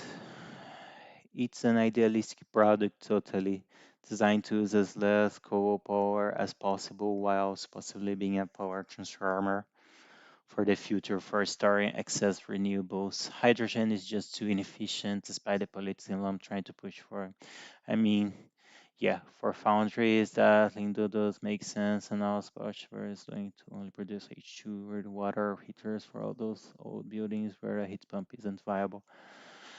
Yeah, I think hydrogen is a really dumb idea for many reasons. Um, First of them, and for me it's already like the killing reason, is hydrogen production. We have two main sources of hydrogen in the world nowadays. The first of on, and is the most used, is extraction from oil. So hydrogen production nowadays is a very like bad for environment process. So doesn't make sense to me at all invest on hydrogen technology when your main source of hydrogen production is from oil. And second possibility is electrolysis, but then electrolysis is very inefficient, inefficient. And yeah, so if you need electrical power to produce hydrogen, why not like short things out and use this electricity to charge your EV? So you're shorting energy transformations. And then there are like the manufacturing parts, like an electrical vehicle is extremely simple mechanically. to build. So compared with like a internal combustion engine that you would need for hydrogen, it's much simpler to produce and also much safer. Hydrogen, you have the problem with the tank. Even like with those maybe with some like more advanced like hydrogen absorbent materials where you can keep your hydrogen tank at lower pressure, you could increase the efficiency.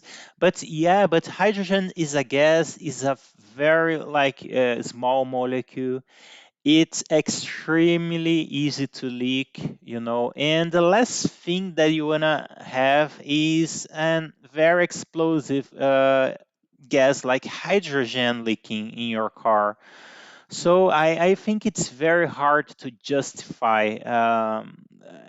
For me, it's always come up in terms of economic or sense.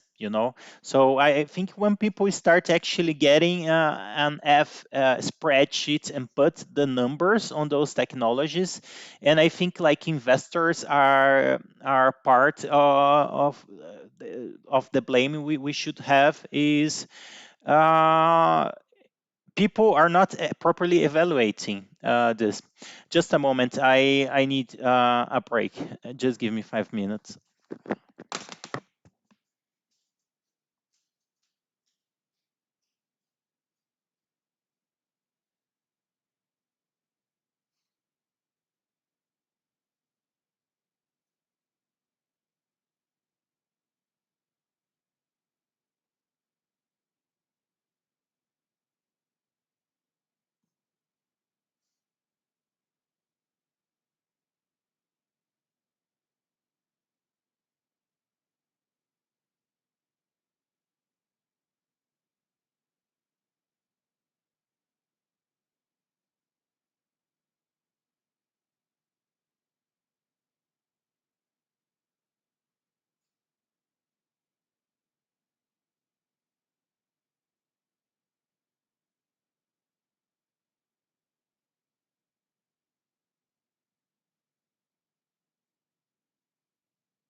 Uh, okay, I'm back.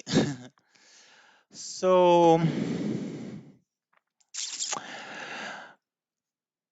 yeah, and there is the whole efficient thing because yeah, then you come back in the problem about internal combustion engine is right that most of the work made it transformed in heat in an internal combustion engine. Even like with hydrogen, that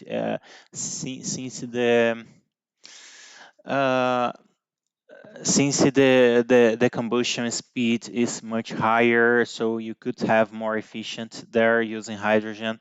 But yeah, you're gonna have a bunch of our power transformed in heat, and electrical motors are much more efficient. Like there's no comparison. Um, anyways, Switzerland's going pretty hard with Hyundai H2 trucks, but yeah, probably highly, but yeah. Yeah, but yeah, the problem is, you always have the states with, and you have a lot of politics involved. If we didn't have like states trying to push technologies without like any marketing like research sense, we would have a lot of less dumb ideas like so. Because yeah, the reality is a lot of companies they just invest it because they know, oh, that country state's gonna it's just gonna buy it from us, and so yeah, so let's sell this to them. And if you as consumers, yeah, and then you have the whole like logistics thing, you have electrical power everywhere, you know and then you have all the transportation problems, so you need to have specialized like trucks to transport hydrogen. And is the same problem. Well, okay, maybe in a really long run, you could have like the centralized hydrogen, but for that you really would really need to have like electrolysis and forget about oil hydrogen production. Um, and have like a very large like solar plants, wind plants to produce this hydrogen in a clean way. But it's a huge investment. This is uh, the thing is, like hydrogen is losing the run. And when, like, let's say when like our energy generation would be like ready for it, it's already gonna be too late. Electric vehicles are gonna just dominate everything. So yeah, so that's my opinion. I think it's just dumb. uh, okay, so now we are gonna need to have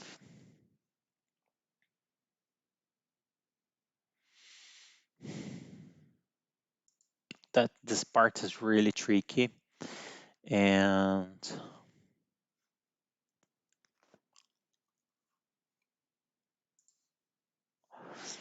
okay, so now what we're gonna do is project this and project this.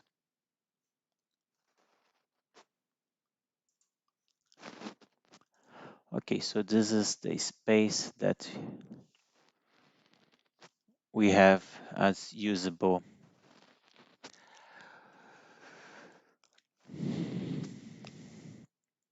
So we're gonna need a slot,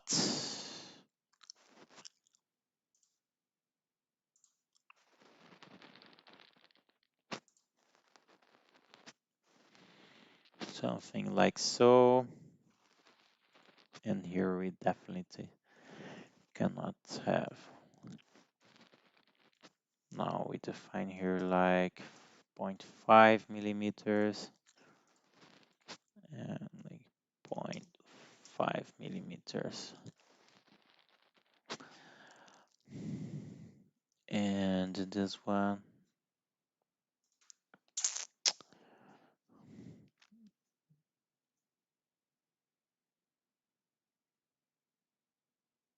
um, I'm still waiting for them to explain how they will retrofit the existing pipeline for pure hydrogen. They just can't beat the diffusion with still. Yeah, it's just crazy ideas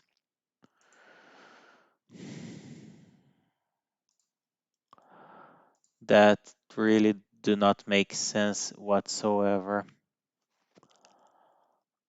I think I needed to do like so. Yeah, so let's just say here 45 degrees. Okay, so now we need to machine this. Yeah, my machinist is gonna love this operation. I can see already he's complaining. 20.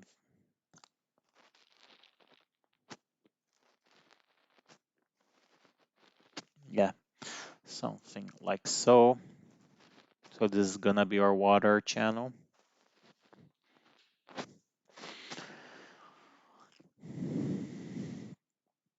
And now we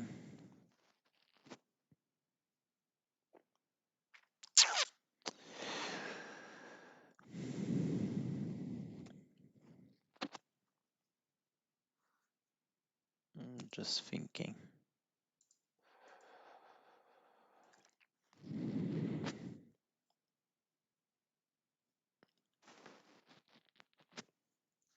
Yeah, so I'm gonna change that slot afterwards. For now, I'm just gonna create a plane like so. Now I just gonna say here, give me my rectangle, create a random rectangle here like so. And then we cut just like not much, 2 millimeters.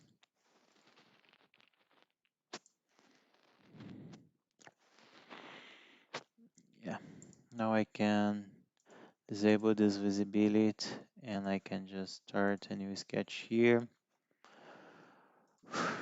Project. And let's define.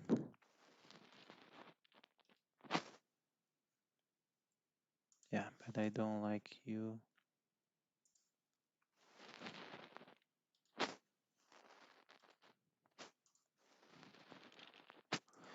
Okay, now we define a hole, and this hole is gonna be probably like M6. No, I think I can go with M8.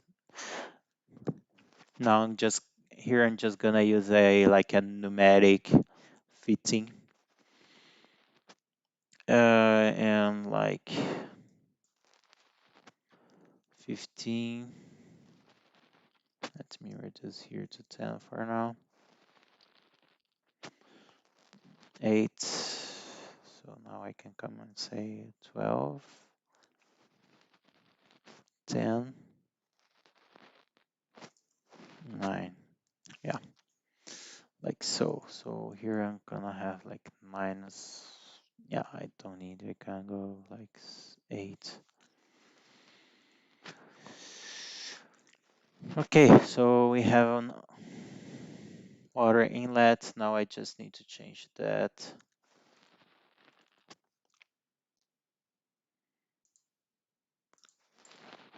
Let's delete this constraint. And we can say, oh, I think I need to define yeah.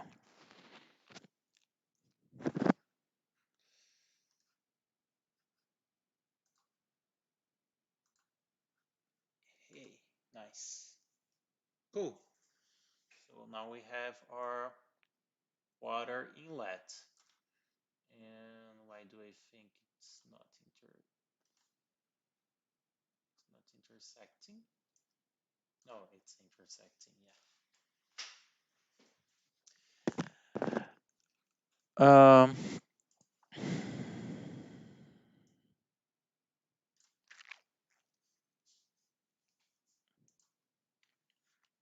Okay. I think this is the rough design that I was looking for. Uh, this for now is more or less like a press fit. This water jets thing. So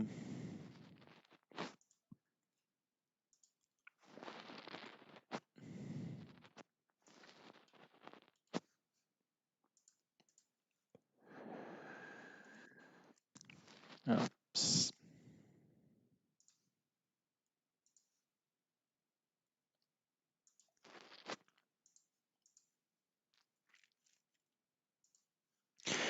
Okay, so this is more or less what I had in mind. So we have here our gas inlet. We have our 2 electrical isolators.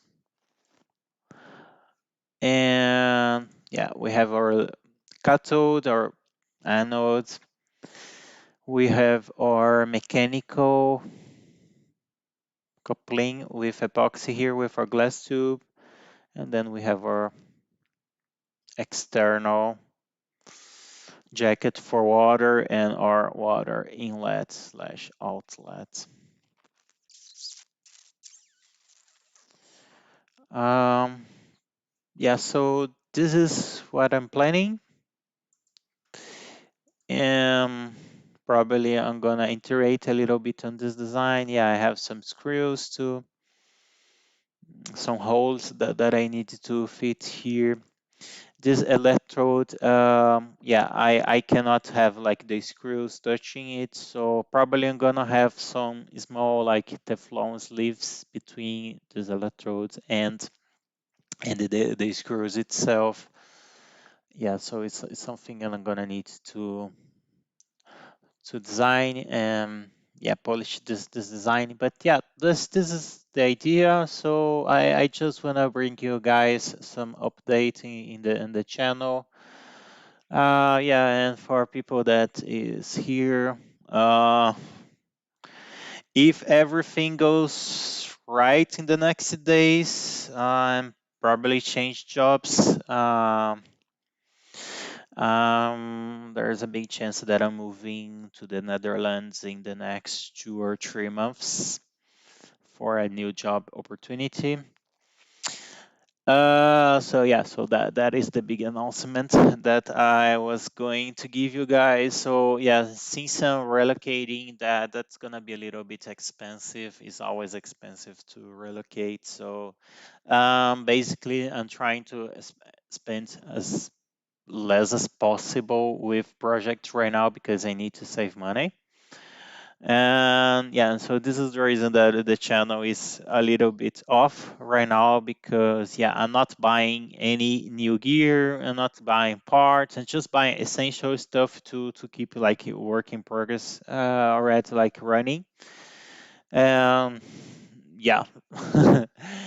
So I guess in those next 2 months things are gonna be a little bit slow, and the reason that this is the reason that I'm doing those lives where we go on CAD because yeah, a big part of things that I do here in the channel is design. And yeah, and we can work on design, and unfortunately I'm not gonna be able to build things in the short term because yeah, I'm planning to relocate. But as soon as I relocate, and I'm gonna be looking for a place, a nice like house where I can have like a garage, and then I want to invest in like machining gear, probably like a proper lathe, and maybe a mill in the future if I can find like some good deal, because right now I'm living in a flat basically. It's a large flat, but it's a flat. I can't just bring machining outside, so inside. So I really need a garage to continue this channel and things, the projects that I wanna move forward. Um, um, uh, yeah, so that's it. That is the announcement. I don't have an official job offer yet, but yeah, basically I already like I should have a job offer in the next few days because I already did all the interviews, tests, and things that they demanded. So yeah, we just need to come up with some details on my job offer, and yeah, I hope next week I'm gonna have something concrete. Let me see. Do you have any motivating words tips for a struggling student like me?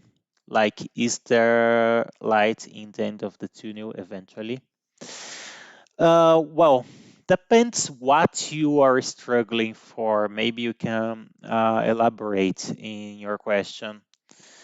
Well, the advantage of being a student is that usually we have a lot of time, but we don't have money. Um, I think this is one of the biggest It's one of the biggest mistakes that students do, and I see this here a lot in Europe. I come from Brazil, and we have a different mindset, and usually it's because people need to work. So, for example, I started working with 16 years old. So much before I actually went to university, I was already working, and I have been mostly working as a software engineer in my career. And yeah, so I started like working with computers. I wasn't a developer on that period, but I was start working with computers like with 16 years old, like doing maintenance and things like so. And so I think one of the biggest mistakes that students do is they don't actually start working, and they keep rely on internships. And like, especially if you are an engineer or if you work with IT, you don't need to wait until you graduate, actually to start doing work. Of course, you're not gonna make money as a graduated engineer, or but you can start like getting side hustles, get some small projects, some very like small consultancy jobs. Like LinkedIn is there, the internet in general, so you just need to working like your networking and things done. So when I see students complaining about, oh, I don't have money, I see this is a big issue. But let me see what you say thermodynamics. But general self-worth depression issues make it hard to keep your schedule and stay motivated. Dude, I have problems with depression. I always had as well. Sometimes I'm really struggling with depressive thoughts.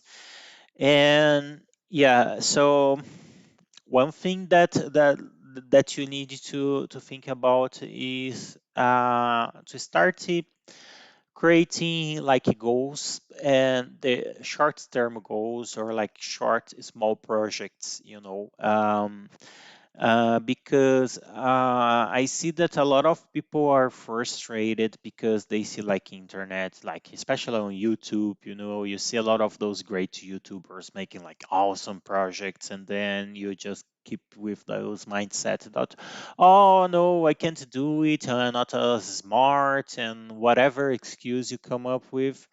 So my first tip to you is get some small projects to do and execute them, and so you can have the feeling, of delivering and building something.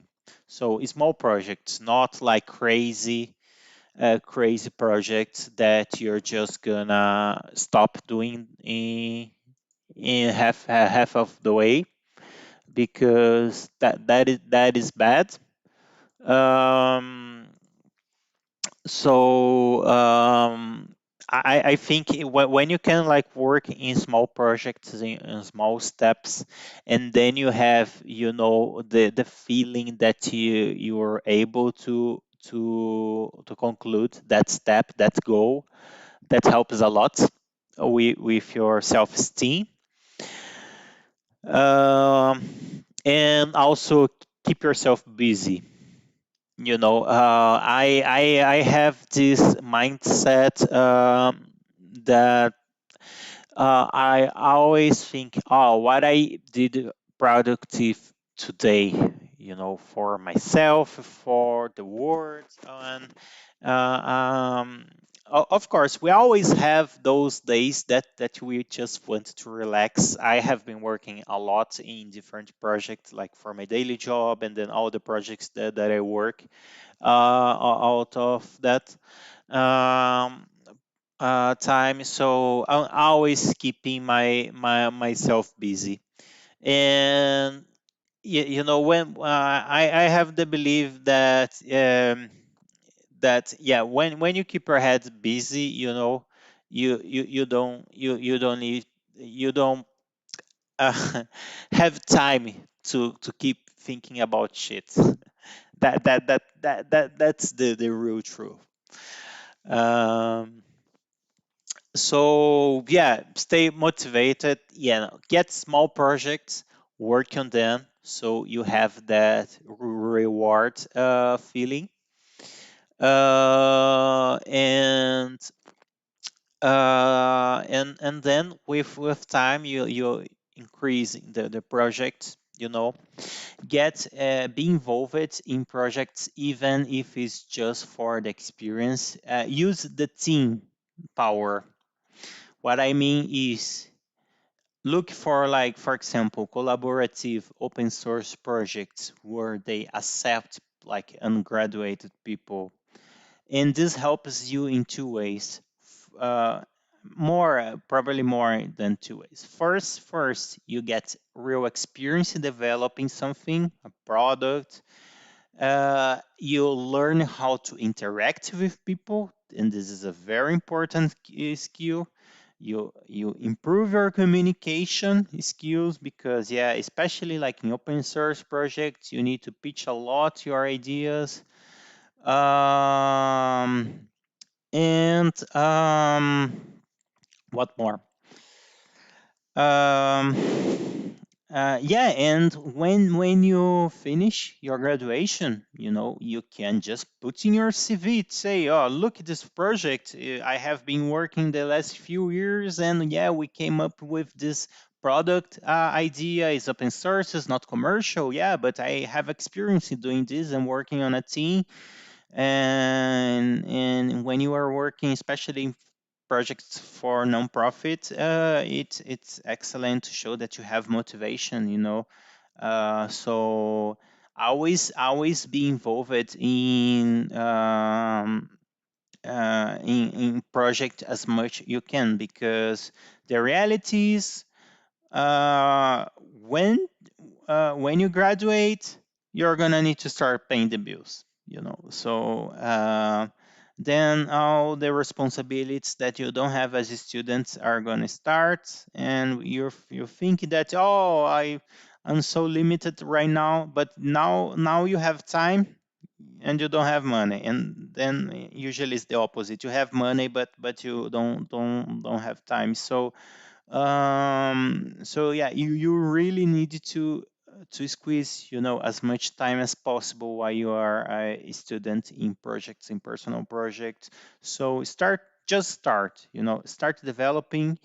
My advice is start with small projects, things that you can do like in a week, for example, so you can get like a motivation burst of a few days working on a project, and get it done, because then you have the reward feeling, and it's very important. And then with that feeling, you can think in your next project, and this part that it's very hard, and especially to me, I usually have a lot of projects, so I start different things, and then but be careful even if you start different projects at the same time, because sometimes, yeah, you just don't have the part for that project, or you don't have the money for that specific project, or something is missing. uh, be careful to actually put a schedule in when you're finishing those projects. Don't have like 10 unfinished projects on your desk, because that's gonna make you depressed, because you have this feeling that you cannot deliver anything. So that's my Friday night advice. Oh, it's already like midnight, more than midnight. Now that I realize how late it is, I see why I'm tired. So I think, guys, I think I'm gonna get for today. So now you already have more or less an idea what I'm going through. So I'm gonna be polishing this design, and yeah. So I as soon as I move We are gonna be building this laser. This is gonna be my first project in my new lab or garage. I don't know, workshop, how we're gonna call them, but yeah. So this is something that probably is gonna take like 2 or 3 months to start this build. But yeah, it's definitely something that I want to do. I want to give like a lot of more time for laser projects. I really like the lasers, and but I want to produce like practical technology that we can actually use, because one thing that very annoys me in YouTube, a lot of people make those unpractical projects that they don't serve for anything, and I always want to build things that people actually can leverage that for something useful. Yeah, and this laser is one of those things. So if you want to have like a reliable, long-term, high-power laser, this is something that people could replicate in the future based on this project and using as much as out-of-the-shelf parts as possible. This reduces costs and increases the accessibility. So that's it. So thank you guys to join me on this live stream, and have a nice weekend.